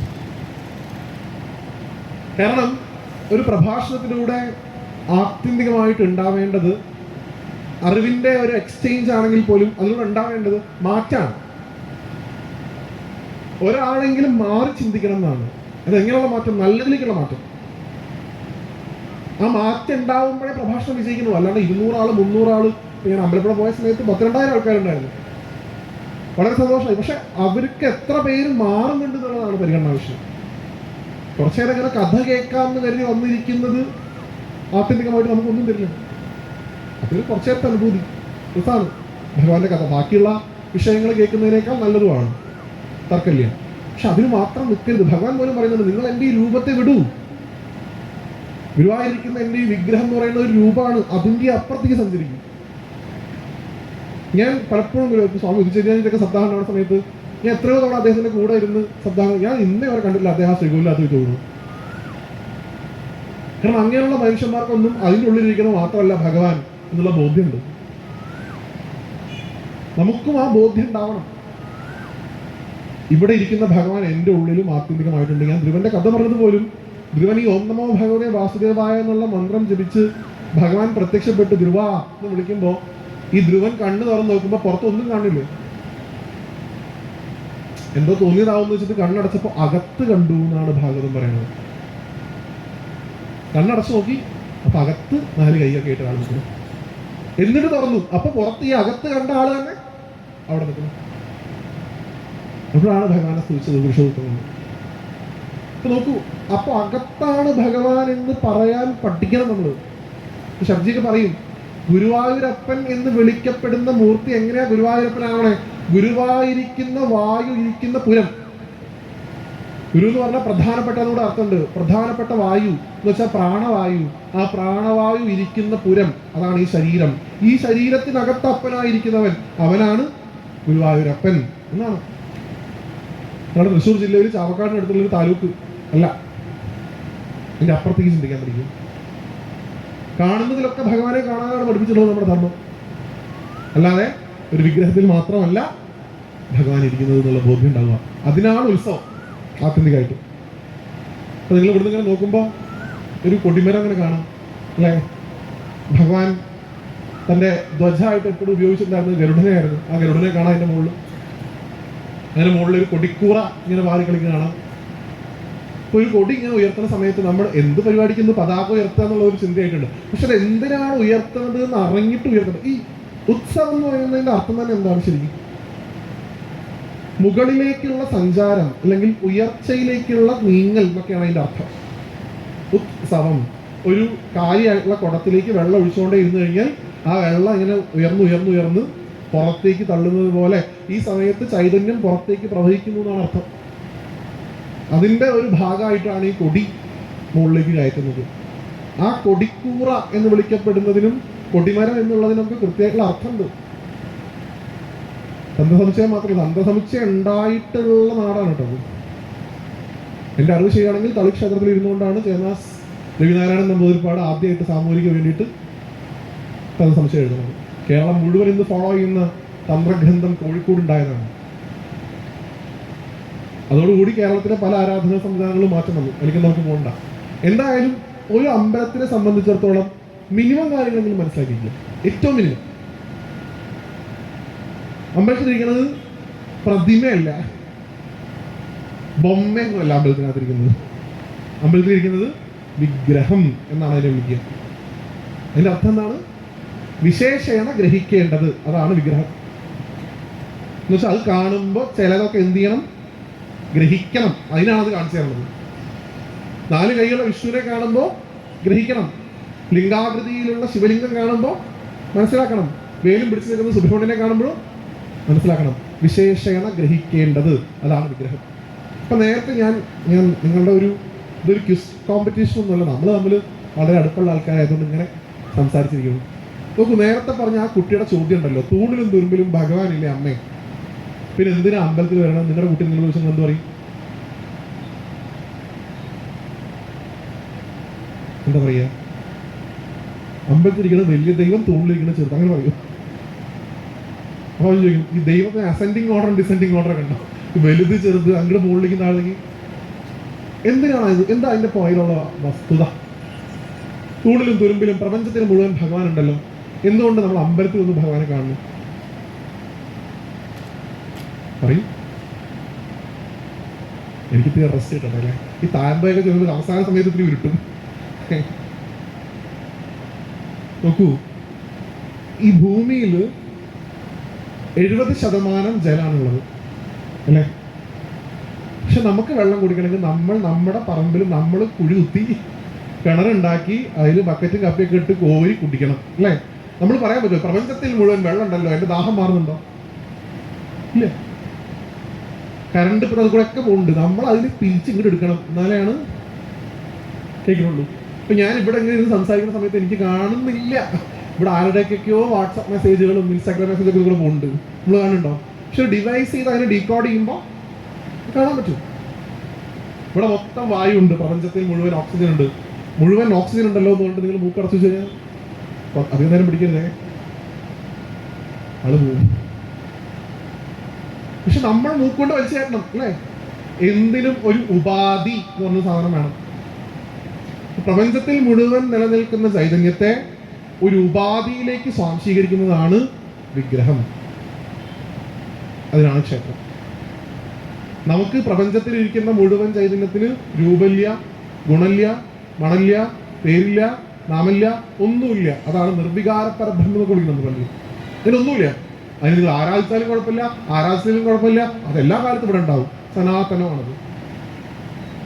പക്ഷേ ആ ചൈതന്യത്തിനെ കൂടെ ആവാഹിച്ച് നിങ്ങൾ വിഷ്ണുവിന്റെ ശരീരത്തിലേക്ക് മാറ്റുമ്പോൾ, ശിവന്റെ ശരീരത്തിലേക്ക് മാറ്റുമ്പോൾ, ദേവിയുടെ ശരീരത്തിലേക്ക് മാറ്റുമ്പോൾ അതിന് ആ ദേവതയുടെ ഗുണങ്ങൾ, നാമം, ഇതൊക്കെ ഓട്ടോമാറ്റിക്കലായിട്ട് വരും. ഏത് അമ്പലത്തിൽ നിങ്ങൾ കലശത്തിന് പോയാലും അവിടെ പ്രതിഷ്ഠാ സമയത്ത് അഭിഷേകം ചെയ്യുന്ന കലശത്തിന് ഒറ്റ പേരേ ഉള്ളൂ. എന്ത്? ബ്രഹ്മകലശം എന്നാണ് വിളിക്കും. ബ്രഹ്മതത്വമാണ് എല്ലാ വിഗ്രഹങ്ങളിലും ഉള്ളത്. അതുകൊണ്ടാണ് ഭട്ടപാദര് ഒന്നാമത്തെ ശ്ലോകത്തിൽ എഴുതി വെച്ചത് സാന്ദ്രാനന്ദാവബോധം കഴിഞ്ഞ് എഴുതി ബ്രഹ്മതത്വം എന്നുള്ളൊരു വരി അദ്ദേഹം ഉപയോഗിച്ചു. അത് ഗുരുവായിരിക്കുന്നു എന്ന് അദ്ദേഹം പറഞ്ഞു. കൃഷ്ണൻ ഗുരുവായിരിക്കുന്നു എന്ന് ഒന്നാമത്തെ ശ്ലോകത്തിൽ ആര് പറഞ്ഞിട്ടില്ല? എളുപ്പത്തിൽ പറഞ്ഞിട്ടില്ല. അദ്ദേഹം പറഞ്ഞത് ബ്രഹ്മതത്വം ഇരിക്കുന്നു. ആ ബ്രഹ്മതത്വം തന്നെയാണ് എവിടെ ഇരിക്കുന്നത്? നമ്മളിലുള്ളത്. ഇപ്പൊ കഴിഞ്ഞു പോയുള്ളൊരു സീസൺ അദ്ദേഹത്തിന്റെ. എല്ലാവരിലും ബ്രഹ്മതത്വം ഉണ്ട് എന്ന് നാട്ടുകാരെ മൊത്തം പഠിപ്പിക്കുന്ന ഒരു മനുഷ്യൻ. ഇത്തവണ എൻ്റെ മുത്തശ്ശിനോട് പറയണ്ടായി, ഇത്തവണ എനിക്ക് സന്തോഷമായി, എല്ലാ ദിവസവും ടി വിയിൽ ഇങ്ങനെ ശബരിമല കാണാൻ പറ്റിയല്ലോ എന്ന്. കണ്ടത് വേറെ സ്വർണ്ണപ്പാളികളൊക്കെ കാണുമ്പോൾ അമ്മ മുത്തശ്ശിക്ക് സന്തോഷം. അപ്പൊ ഇതൊക്കെ കാണണമെങ്കിൽ ഇങ്ങനെങ്കിലും ഇവരെ കൊണ്ടൊരു ഉപകാരം ഉണ്ടായല്ലോ എന്ന് മുത്തശ്ശി പറഞ്ഞത്.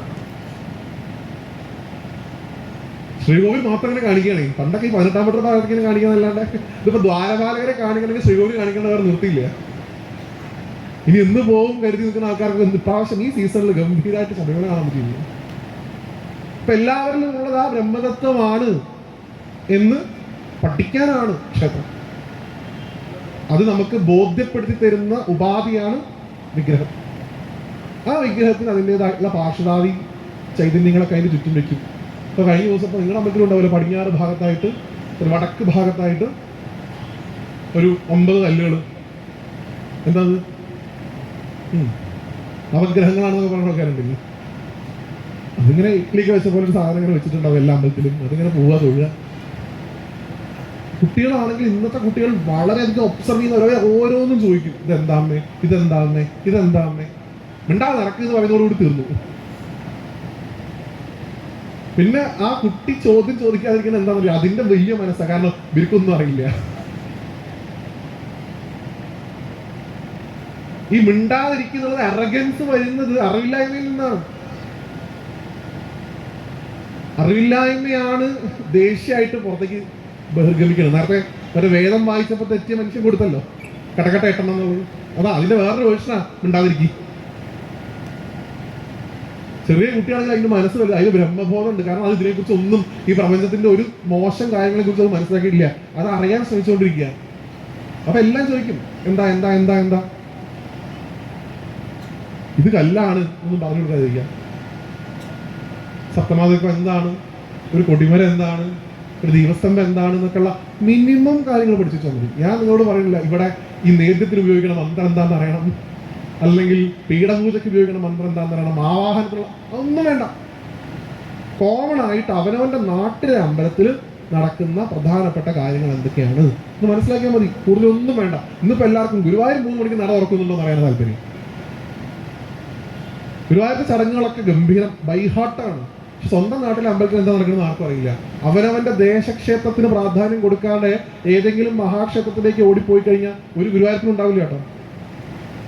ഞാൻ ഗുരുവായൂരപ്പൻ എല്ലാവർക്കും പൊക്കി പിടിച്ച് നടക്കുന്ന ആളാ. ഞാൻ തന്നെ നിങ്ങളോട് പറഞ്ഞു, അവനവന്റെ നാട്ടിലെ അമ്പലം നോക്കിക്കോളുക. ഇവിടെ നിങ്ങൾ ഒരാളും പിടിച്ച് മാറ്റില്ല മതി മതി എന്ന് പറഞ്ഞിട്ട്. നീങ്ങൂന്ന് ഇവിടെ ആരാളും പറയില്ല. അവിടെ പോയിട്ട് ഭഗവാനെ കാണാണ്ട് വിഷമിക്കുന്ന സമയത്ത് ഭഗവാൻ മനസ്സിൽ ചോദിക്കും, സ്വന്തം നാട്ടിൽ ഉണ്ടായിരുന്നല്ലോ, വല്ല ആവശ്യമുണ്ടോ? ഭഗവാന്റെ പരമഭക്തനായുള്ള കാശി അപ്പൻ തമ്പുരാൻ കൊണ്ട് ഒരാളുണ്ടായിരുന്നു ഗുരുവായൂർ. 50 കൊല്ലം 60 കൊല്ലത്ത് അദ്ദേഹം ഗുരുവായൂർ താമസിച്ചിട്ട് അദ്ദേഹം തിരിച്ച് വീട്ടിലേക്ക് പോകുന്ന സമയത്ത് ഗുരുവായൂർ തടഞ്ഞു ചോദിച്ചു ഉത്തരേ, അങ്ങേക്ക് ഇവിടുന്ന് പോയിട്ട് കഴിഞ്ഞാൽ സമാധാനം കിട്ടുമെന്ന്. എല്ലാ ദിവസവും ഭഗവാനെ കണ്ടുകൊണ്ടിരിക്കുകയായിരുന്നില്ലേ, ഇവിടുന്ന് പോയാൽ അങ്ങ് എങ്ങനെ ജീവിക്കുന്നൊക്കെ. അദ്ദേഹം ബുദ്ധിയുള്ള മനുഷ്യനായിരുന്നു. അദ്ദേഹം പറഞ്ഞു പച്ചയ്ക്ക്, നിങ്ങളോട് ആര് പറഞ്ഞു ഭഗവാൻ ഇവിടെ മാത്രമേ ഉള്ളൂ എന്ന്. അദ്ദേഹം പറഞ്ഞിട്ടുണ്ട്. അദ്ദേഹം നാട്ടുകാരോടൊക്കെ വിളിച്ചു പറഞ്ഞതാണ്, നിങ്ങൾ ആരും ഗുരുവായൂരപ്പനെ കാണാനായിട്ട് ഗുരുവായൂരപ്പൻ വരണ്ട, നിങ്ങൾ എവിടെ വിളിച്ചോ അവിടെ ഗുരുവായൂരപ്പനുണ്ട്. പിന്നെ ഗുരുവായൂരപ്പൻ വരണം എന്തിന്? ഇവിടെ ഉള്ള നാമജപാതി പരിപാടികളിലൊക്കെ പങ്കെടുക്കാൻ, എഴുന്നള്ളത്ത്, ഉത്സവം തുടങ്ങിയിട്ടുള്ള വിശേഷങ്ങൾ കാണാൻ, ഏറ്റവും രുചികരമായിട്ടുള്ള ഭഗവാന്റെ പ്രസാദോട്ട് കഴിക്കാൻ, അതിനൊക്കെ ഇവിടെ വരാതെ വേറെ നിർത്തിയില്ല. പക്ഷെ കാണാൻ, ആരെ കാണാൻ? ഭഗവാനെ കാണാൻ വേണ്ടി മാത്രം ഒരാളും ഇങ്ങോട്ട് വരണ്ടെന്ന് അദ്ദേഹം പറഞ്ഞു. ബാക്കിയുള്ളതൊക്കെ കിട്ടണമെങ്കിൽ അവിടെ പറഞ്ഞു. ഞാൻ ആഴ്ചക്കാഴ്ചക്ക് പോകുന്നുണ്ട്. അതായത് ഇതിനൊക്കെയാണ്. അവിടെ പോയാൽ കുറച്ച് പരിചയമുള്ള ആൾക്കാരൊക്കെ കാണാം, ഭഗവാന്റെ കഥ കേൾക്കാം, മോര് കൂട്ടാൻ, മറ്റേ രസകാലം അറിയാമല്ലോ, ഞാൻ പറയാൻ തന്നെ കാണും. അതൊക്കെ കൂട്ടി ഊണ് കഴിക്കുക, പായസം കഴിക്കുക, രാത്രി അപ്പം അടയും കഴിക്കുക, അത്ര മധുരം കഴിക്കുക. അതുകൊണ്ട് ഇപ്പോൾ അങ്ങനെയൊക്കെ അതിനൊക്കെയാണ് ഗുരുവായൂർ. അതിൻ്റെ കൂടെ ഞാൻ നോക്കൂ, എനിക്ക് വളരെ വിഷമുണ്ടായിട്ടുള്ള കാര്യമാണ് ഇവിടെയൊക്കെ നിങ്ങൾ ഇത്രയധികം ആധ്യാത്മികമായിട്ടുള്ള സദസ്സുകൾക്ക് പ്രാധാന്യം കൊടുക്കണതിന് നിങ്ങളുടെ നാട്ടുകാർക്ക് വേണ്ടി നിങ്ങളുടെ സ്വയം കൈയടിച്ചോളൂ, അല്ലെങ്കിൽ ഞാൻ അടിക്കുന്നു. കാരണം ഇതിൻ്റെ ഒന്നും പ്രാധാന്യം മനസ്സിലാക്കാതെയാണ് ഇന്നത്തെ മഹാക്ഷേത്രങ്ങൾ പോലും പ്രവർത്തിക്കുന്നത്. എന്നോട് ഞാനിതിവിടെ വന്ന് പറഞ്ഞു, നിങ്ങൾ പുറത്തിറങ്ങുമ്പോഴും പറയില്ലല്ലോ, എടുത്ത് വീഡിയോ എടുത്തിട്ട് നാളെ ഇൻസ്റ്റാഗ്രാമിൽ ഇട്ടിട്ട് എന്നെ തന്നെ ടാഗ് ചെയ്യണേ. നിങ്ങൾ ഗുരുവായൂർ പോകുമ്പോൾ ക്ഷീണം അനുഭവപ്പെടുന്നതെന്ന് വിചാരിക്കുക. അകത്ത് കയറി തൊഴുതപ്പോൾ നിങ്ങൾക്ക് അത്യാവശ്യം വയ്യാണ്ടായി, ടയർഡായി. അപ്പോൾ നിങ്ങൾക്ക് തോന്നുകയാണ് ഇത്തിരി ഭക്ഷണം കഴിക്കണം, എന്തെങ്കിലും ഷുഗറൊക്കെ ഉള്ള ആൾക്കാരാണെങ്കിൽ ഇത്തിരി മധുരം എന്തെങ്കിലും കഴിക്കണം, ഇത്തിരി വെള്ളം കുടിക്കണം, ഇത്തിരി ഫാനിൻ്റെ വീട്ടിൽ എവിടെയെങ്കിലും പോയി കുറച്ചേരി ഇരിക്കണം എന്നൊക്കെ തോന്നുകയാണെങ്കിൽ അതിന് പറ്റിയൊരു സ്ഥലം ഗുരുവായൂരുണ്ട്. നിങ്ങൾ നേരെ ഗുരുവായൂരപ്പനെ തൊഴുത് പുറത്തിറങ്ങിയതിന് ശേഷം, അയ്യപ്പസ്വാമിയെ തൊഴുത് പുറത്തിറങ്ങിയതിന് ശേഷം അങ്ങനെ നേരെ നടക്കുക, അതിൻ്റെ മുകളിലേക്ക് കയറി പോവുക. ആ സ്റ്റെപ്പ് കയറിയിട്ട് ആ ഹാളിനൊരു പേരുണ്ട്. എന്താ അതിൻ്റെ പേര്? അതിൻ്റെ പേരാണ് ആധ്യാത്മിക ഹാൾ. ദൈവം സഹായിച്ച ഒരു മനുഷ്യനും അതിൻ്റെ ഉള്ളിൽ ഉണ്ടാവില്ല, ഒരാളുണ്ടാവില്ല അവിടെ. ഫാന് വെറുതെ കറങ്ങുന്നുണ്ടാവും, നിങ്ങൾക്ക് അവിടെ പോയിരിക്കാം. അവിടെ നേരിട്ട പഴങ്ങളൊക്കെ ഇരിക്കുന്നുണ്ടാവും, നിങ്ങൾക്ക് വേണമെങ്കിൽ കഴിക്കാം.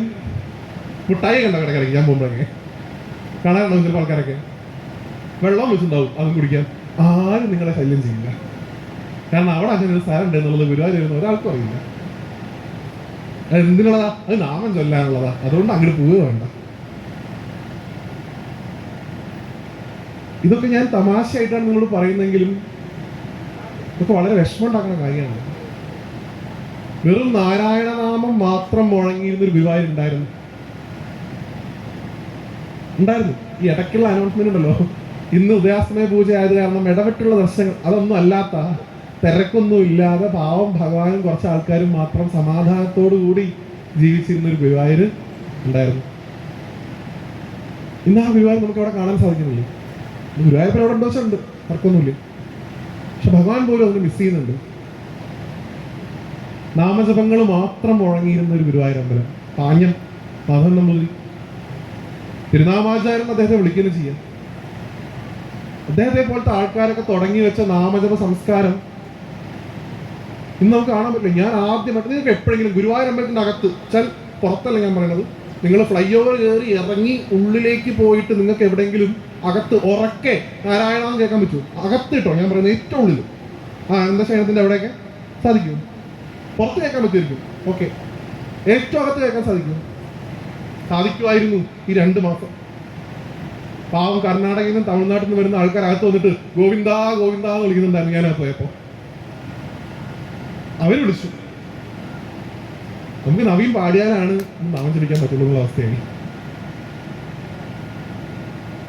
അപ്പൊ അതുകൊണ്ട് ഇതൊക്കെ പുറത്ത് കിടക്കുക. പ്ലീസ് ബ്രേക്ക് യുവർ ഈ പറയുന്ന നിങ്ങളുടെ പുറമേയുള്ള ഈ സാധനങ്ങളെ മൊത്തം പൊട്ടിക്കും.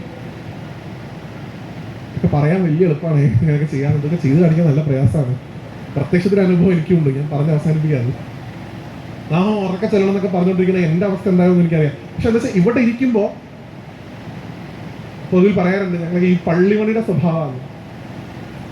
ഈ പള്ളിമണി അടിക്കും പള്ളിയുടെ പുറത്ത് നിന്നിട്ട് അല്ലേ. പള്ളിമണി അടിക്കുന്നത് എന്തിനു വേണ്ടിയിട്ടാ? പള്ളിയുടെ അകത്തേക്ക് ആള് കയറാൻ വേണ്ടിയിട്ടാണ്. പക്ഷെ പള്ളിമണി നിൽക്കുന്നത് എവിടെയാ?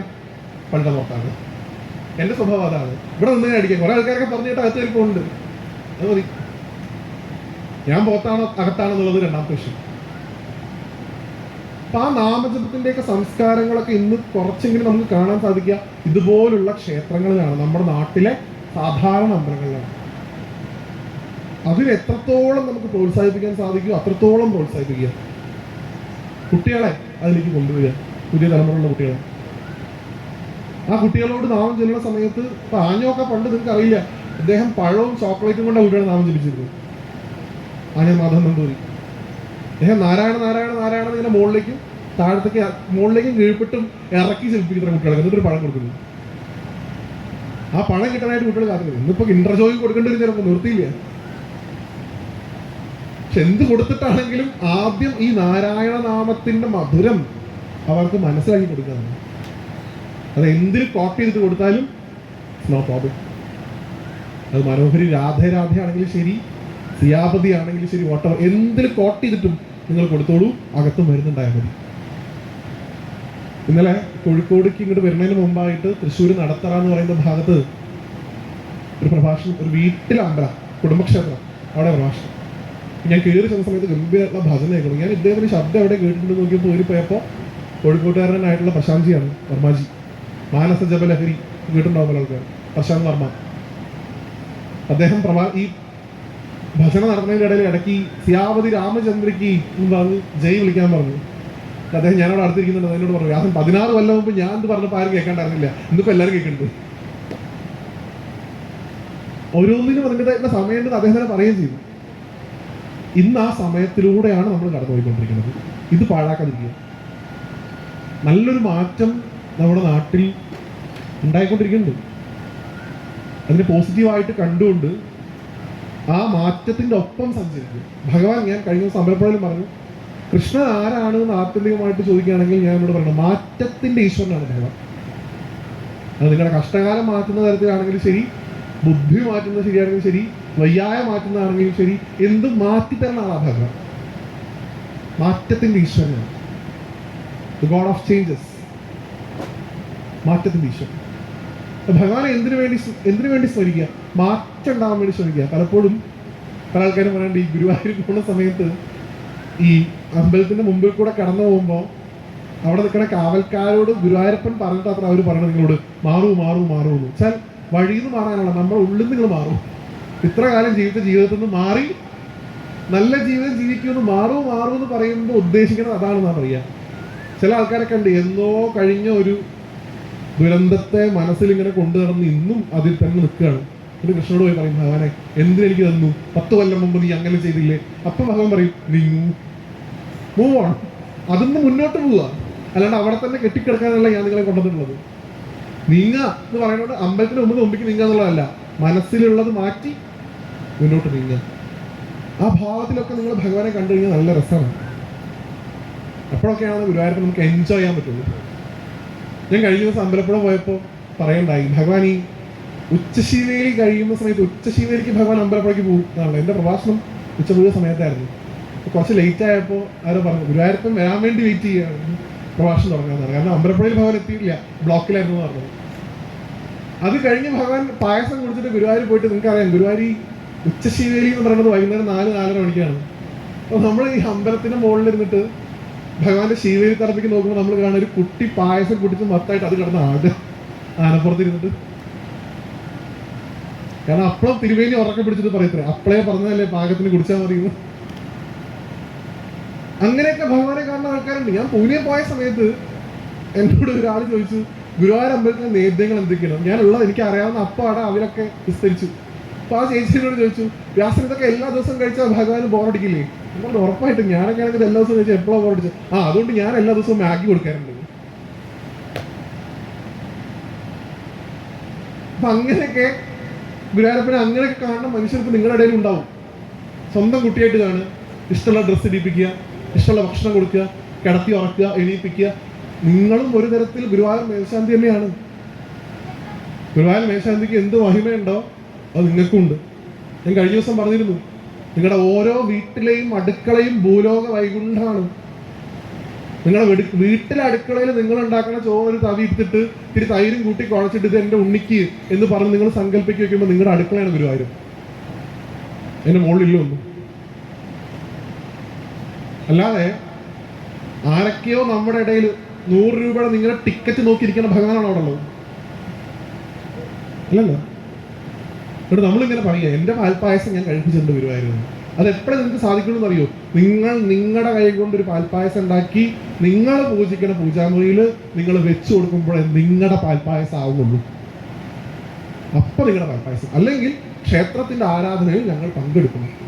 നല്ല വ്യത്യാസമുണ്ട്. ഞാൻ കഴിഞ്ഞ ദിവസം ഒരു പിറന്നാളിന് പോയപ്പോൾ എത്ര പായസം എന്ന് ചോദിച്ചു? 2 എണ്ണം. ഒന്ന് ഇവിടെ ഉണ്ടാക്കിയത്, ഒന്ന് അമ്പലത്തിലാണ്. 2 എണ്ണം വേണേലും ഇവർക്ക് ഒന്നുണ്ടാക്കാനേ സമയമുള്ളൂ. അപ്പൊ എന്ത് ചെയ്തു? അമ്പലത്തിക്ക് ഒരുപാട് കഴിച്ചു. അവിടെ നിന്ന് കിട്ടുമല്ലോ. നമ്മുടെ വിചാരം നമ്മുടെ പായസമൊക്കെ നോക്കി ഒരാളിങ്ങനെ ഇന്ന് വരും വിചാരിച്ചിരിക്കുകയെന്നാണ്. നമ്മുടെ ആരാധനയ്ക്ക് കൂടിയുള്ള സമയം നമ്മൾ കണ്ടെത്തണമെന്നാണ് ഞാൻ പറഞ്ഞത്. ക്ഷേത്രത്തിൽ അതിൻ്റെ ഒരു രീതിയുള്ളത് കുടുംബത്തിൽ സാധിക്കാതെ വരുമ്പോഴും ഒരു സമൂഹത്തെ മുഴുവൻ ഒന്നിപ്പിച്ച് നിർത്താനുമാണ്. അത് ക്ഷേത്രം നന്നായിട്ട് ചെയ്യുന്നുണ്ട്. ഇവിടെ ഇത്ര ആളുകൾ ഇവിടെ ഇരിക്കുന്നുണ്ടെങ്കിൽ ഇവരെടുക്കുന്ന പണി എത്രത്തോളം ഉണ്ടെന്നുള്ളത് മനസ്സിലാക്കാൻ സാധിക്കും. പക്ഷെ അതിൽ മാത്രം നിന്നാൽ പോലെന്ന് ഞാൻ പറഞ്ഞു. അതിൻ്റെയും മുകളിലേക്ക് സഞ്ചരിക്കും. ഓരോരോ വീടും ഗുരുവായൂരായിട്ട് മാറട്ടെ. ഓരോ വീട്ടിലുള്ളവരും ഗുരുവായൂരപ്പനായിട്ട് മാറട്ടെ. കാണുന്നവരിലൊക്കെ ഭഗവാനെ കാണാൻ നമുക്ക് സാധിക്കണം. അതുകൊണ്ടാണ് എഴുത്തച്ഛൻ പറയുന്നത് ഹരിനാമകീർത്തനത്തിൽ, എന്ത്? യാതൊന്നു കാൺമതത് നാരായണ പ്രതിമ, യാതൊന്നു കേൾപ്പതത് നാരായണ ശ്രുതികൾ, യാതൊന്നു ചെയ്വതത് നാരായണാർച്ചനകൾ, യാതൊന്നതൊക്കെ ഹരി നാരായണായ നമ. കാണുന്നത് ഗുരുവായൂരപ്പൻ, കേൾക്കുന്നത് ഗുരുവായൂരപ്പൻ, ചെയ്യുന്നത് ഗുരുവായൂരപ്പനുള്ള അർച്ചനകള്, കാണാവുന്നത് മുഴുവൻ ആ ഭഗവാൻ തന്നെ. ഈ ബോധ്യം ഉണ്ടാക്കിയെടുക്കുക എന്നുള്ളതാണ് ആത്യന്തികമായിട്ട് ചെയ്യേണ്ടത്. ഇതിന് നിങ്ങൾക്ക് എന്ത് മാർഗം ഉപയോഗിക്കും?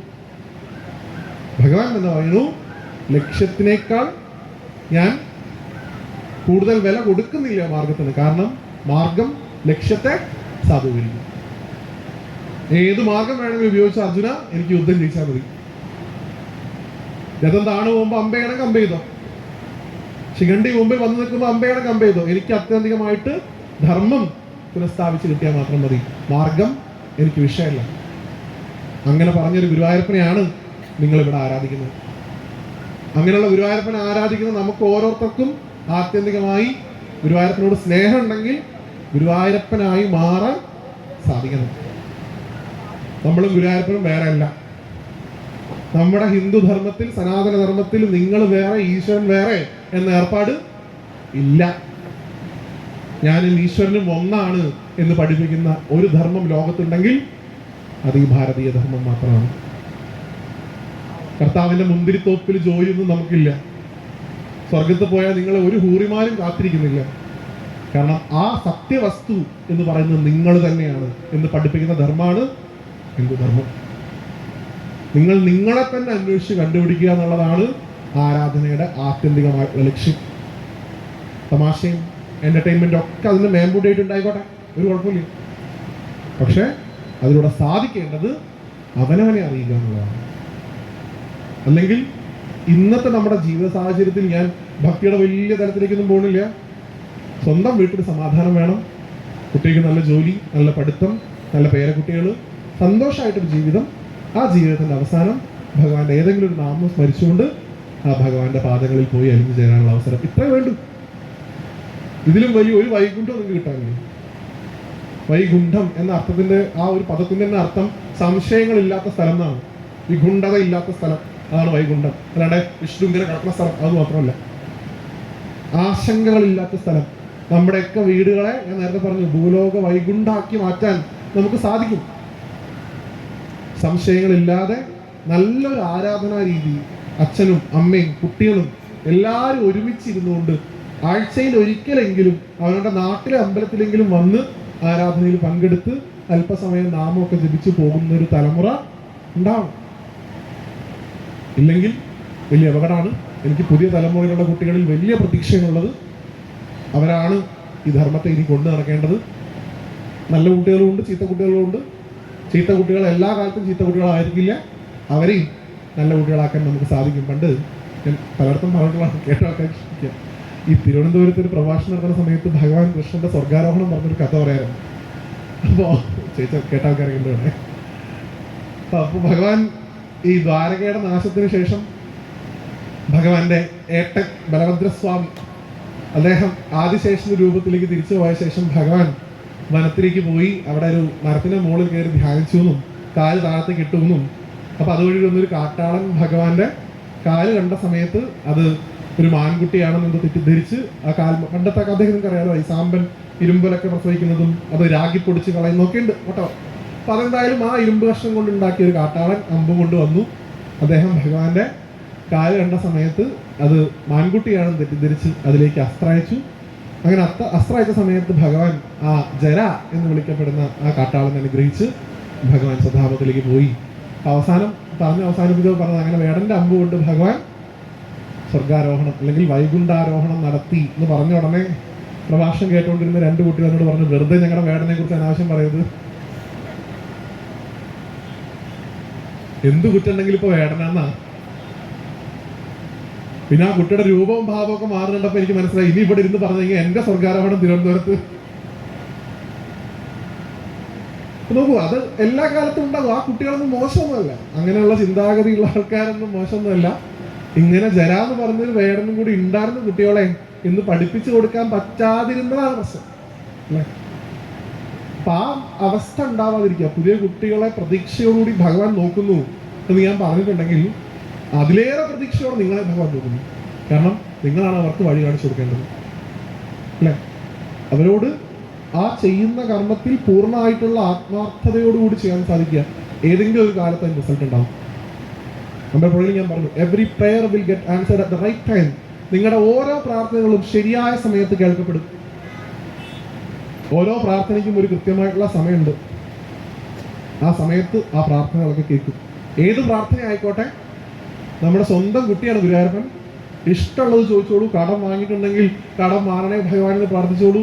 കുട്ടികളില്ലെങ്കിൽ കുട്ടികളില്ലാന്ന് പ്രാർത്ഥിച്ചോളൂ. വാട്ടവർ നിങ്ങൾക്ക് ഇഷ്ടമുള്ളത് പ്രാർത്ഥിച്ചോളൂ. അതൊന്നും പാടില്ല എന്ന് പറയുന്ന ധർമ്മമല്ല. ഇഷ്ടമുള്ള പ്രാർത്ഥനയൊക്കെ വേണം. എന്തുണ്ടെങ്കിലും ഭക്തി മാത്രം തരണേ ഭഗവാനെ, അതൊന്നുമല്ല. ഇഷ്ടമുള്ളത് ചോദിച്ചോളൂ. കാരണം ഈ ജീവിതത്തിൽ ഇങ്ങനെ ഈ മനുഷ്യ ശരീരം എടുത്തവിടെ നിൽക്കുന്നുണ്ടെങ്കിൽ ജീവിച്ച് പോകാനുള്ളത് കിട്ടിയേ പറ്റുള്ളൂ. പക്ഷെ ആത്യന്തികമായിട്ട് ഒന്ന് മാത്രമേ പറയാനുള്ളൂ, എപ്പോഴും എപ്പോഴും എപ്പോഴും എപ്പോഴും ഭഗവാനിൽ നിന്ന് മാത്രം പ്രതീക്ഷിക്കാതെ ഭഗവാനെ പ്രതീക്ഷിക്കുക. ഭഗവാനിൽ നിന്ന് കിട്ടട്ടെ എന്നുള്ള ചിന്തയിൽ നിന്ന് മാറി ഭഗവാനെ കിട്ടട്ടെ എന്നുള്ള ചിന്തയിലേക്ക് ഉയരാൻ ശ്രമിക്കുക. ഭഗവാനെ കിട്ടിക്കഴിഞ്ഞാൽ ഭഗവാനിൽ നിന്ന് കിട്ടുന്നതൊക്കെ ഓട്ടോമാറ്റിക്കലി നിങ്ങൾ ചോദിക്കാതെ തന്നെ കിട്ടിക്കോളും. ഭഗവാനെ വിളിക്കുക കൽപ്പവൃക്ഷം എന്നാണ് അല്ലേ. നിങ്ങൾ ഗുരുവായൂർ പോവുകയാണെങ്കിൽ അവിടെ ഈ വടക്ക് ഭാഗത്ത് ഓവിൻ്റെ അടുത്തായിട്ടൊരു താമരക്കണ്ണൻ ഉണ്ടല്ലോ അല്ലേ. ആ താമരക്കണ്ണിൽ ഇരിക്കുന്നൊരു മരമുണ്ട്. ആ മരത്തിനെ വ്യാഖ്യാനിക്കുക അത് കൽപ്പവൃക്ഷമാണെന്നാണ്. ശരിക്കും ആ മരമല്ല കൽപ്പവൃക്ഷം, അതിൻ്റെ താഴെ ഇരിക്കുന്ന ആളാണ് കൽപ്പവൃക്ഷം എന്നാണ്. ആ ഭഗവാനാണ് എന്തും തരാനുള്ള ശേഷിയുള്ളത്. ആത്യന്തികമായിട്ട് ആ ഭഗവാൻ ഇരിക്കുന്നത് അമ്പലത്തിലായിക്കോട്ടെ. അതിൻ്റെ കൂടെ ഒരു വാക്കുകൂടെ പറഞ്ഞു വയ്ക്കുക, ആ ഭഗവാൻ ഇരിക്കുന്ന അമ്പലത്തിൽ മാത്രമല്ല എൻ്റെ ഉള്ളിലൂടെയാണ്. അതുകൊണ്ടാണ് ഭഗവാൻ ആ ഗീതയിൽ അർജുനനോട് പറയുന്നത്, ഉദ്ധരേതാത്മനാത്മാനം, നിന്റെ ഉള്ളിലുള്ള എന്നെ മനസ്സിലാക്കി നീ നിന്നെ ഉയർത്ത്. അല്ലാതെ ഭഗവാൻ പറഞ്ഞിട്ടില്ല ഗാന്ധീവൻ താഴേക്ക് പോയ സമയത്ത് അർജുന നീ എൻ്റെ ബെസ്റ്റ് അല്ലേ, നീ റെസ്റ്റ് എടുത്തോ, ഞാൻ യുദ്ധമൊക്കെ ചെയ്യിപ്പിച്ചിട്ട് ഇങ്ങോട്ട് വരാമെന്ന് പറഞ്ഞിട്ട് ചാടി ഇറങ്ങിയ കൃഷ്ണനെ നിങ്ങൾക്ക് കാണില്ല. മറിച്ച് അർജുനെ കൊണ്ട് തന്നെ യുദ്ധം ചെയ്യിപ്പിച്ച്, അർജുനെ കൊണ്ട് തന്നെ ഭീഷ്മരെ കൊല്ലിച്ച്, അർജുനെ കൊണ്ട് തന്നെ കർണനെ കൊല്ലിച്ച്, അങ്ങനെ യുദ്ധം ജയിപ്പിച്ചൊരു കൃഷ്ണയാണ് നമുക്ക് കാണുന്നത്. അപ്പൊ ഭഗവാനോട് പറയേണ്ടത്, ഭഗവാനെ എന്നെ തള്ളണേന്നാണ്, എന്നെ ഓടിപ്പിക്കണേന്നല്ല. തള്ളേ തരുള്ളൂ. ആ തള്ളിൽ നമ്മൾ ഓടിക്കൊള്ളുക. ഓടാൻ നമ്മളെന്ത് നിർത്തിയുള്ളൂ. ഭഗവാൻ കൂടെ ഓടുകയുള്ളൂ. ഭഗവാൻ കൂടെ ഓടിയിട്ട് പറയും എന്തത്ര സ്ലോ ഓടുക ഓടുക എന്ന് പറയും. നമ്മളിങ്ങനെ സ്ലോ മോഷനിൽ മറ്റേ പരമരമ കെട്ട പോലെ ഓടിക്കഴിഞ്ഞാൽ ഭഗവാൻ ഭഗവാന്റെ പാട്ടിന് പോകും. അപ്പം അതുകൊണ്ട് ഓടിയെത്താനുള്ള അറിവുണ്ടാക്കിയെടുക്കുക എന്നുള്ളത് നിർബന്ധമാണ്. അതിനുള്ളൊരു അവസരമാണ് ഈ ഒരു ക്ഷേത്രത്തിൻ്റെ ഉത്സവവുമായി ബന്ധപ്പെട്ട് ഇവിടെ നിന്ന് നടന്നുകൊണ്ടിരിക്കുന്നത്. ഇനിയും ശ്രീനാഥ്ജിയുടെയും സ്വാമിയുടെയൊക്കെ പ്രഭാഷണങ്ങൾ ബാക്കിയുണ്ട്. അതിലൊക്കെ PhD നിങ്ങൾ പഠിക്കും. ഇതിപ്പോൾ ഒരു അംഗനവാടി ക്ലാസ്സാണ് ഞാനിവിടെ എടുത്തത്. എല്ലാ കാലത്തും നമുക്കൊക്കെ അംഗനവാടി പോയി പഠിക്കാൻ ഇഷ്ടമാണെന്ന് എനിക്ക് മനസ്സിലാക്കുന്നു.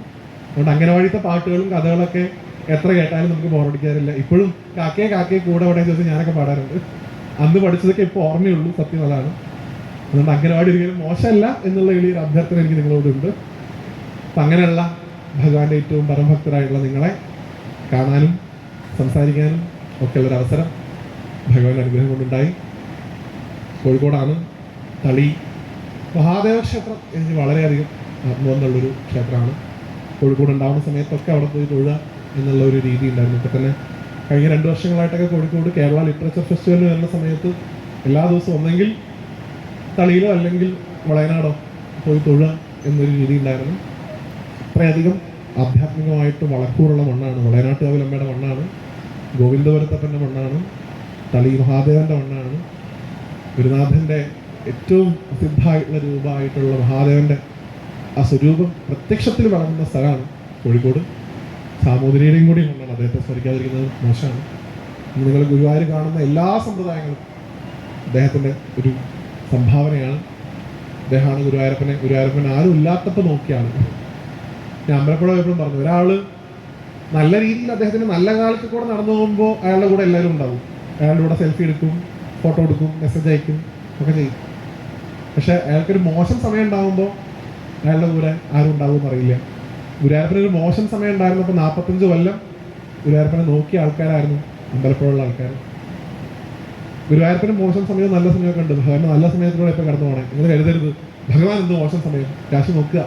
ഭഗവാൻ ശരീരം ഉണ്ടെങ്കിൽ, വിഗ്രഹമാണെങ്കിൽ അതിനുമുണ്ട് നല്ല കാലം, അതിനുമുണ്ട് മോശം കാലം. ഏതൊരു ക്ഷേത്രത്തിനുമുണ്ട് നല്ല കാലവും മോശം കാലം. അതൊക്കെ ആത്യന്തികമായിട്ട് തീരുമാനിക്കപ്പെടുന്നത് നമ്മുടെയും കൂടി പരിശ്രമത്തിലൂടെയാണ്, അല്ലേ? ഒരു വിധി ഇങ്ങനെയാണെന്ന് കരുതി ഇതാണല്ലോ വിധി എന്ന് പറഞ്ഞിരിക്കുകയാണെങ്കിൽ അങ്ങനെ ഇരിക്കേ ഉണ്ടാവുള്ളൂ. അതിന് മാറ്റാൻ ശ്രമിക്കുക.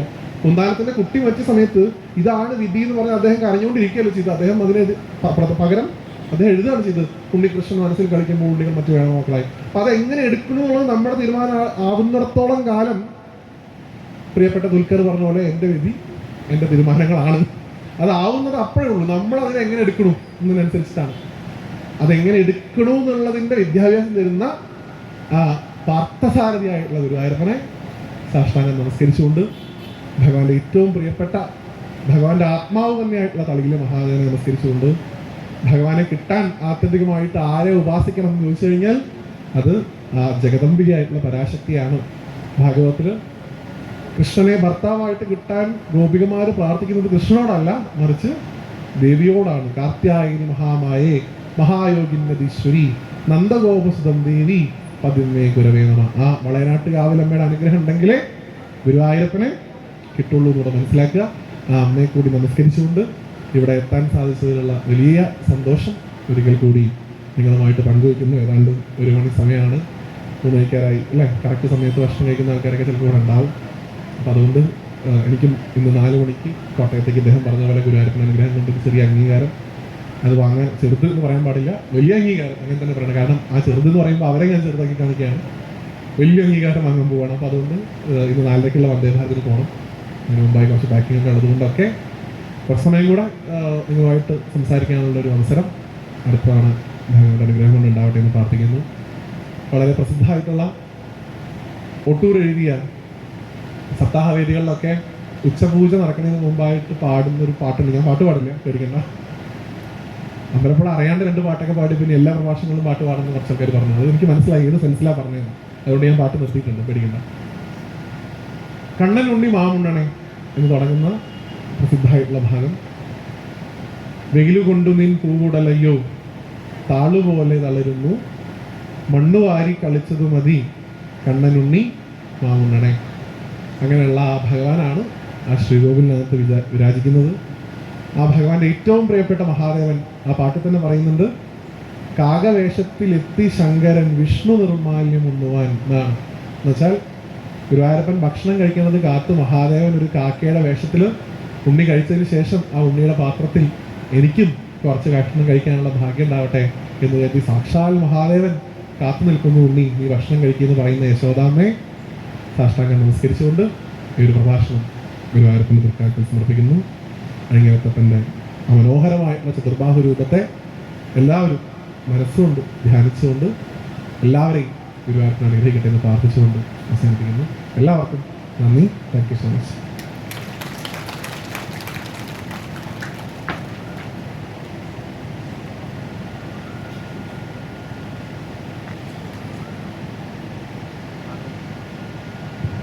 നന്ദി പ്രകാശിക്കാനായി ശ്രീമതി പ്രാണലക്ഷ്മി.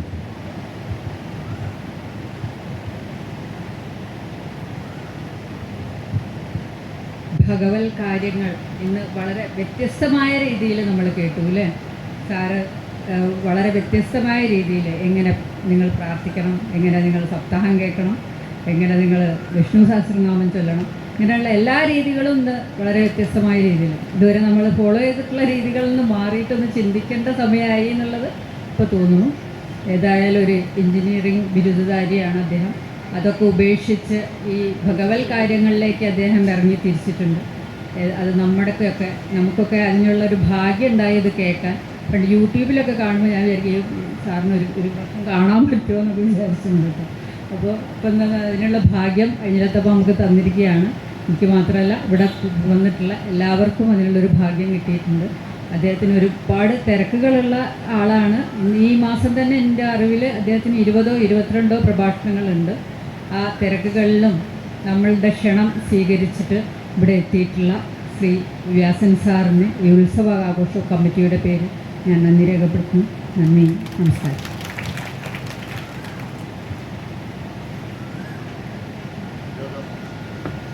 യോഗം അവസാനിച്ചിരിക്കുകയാണ്.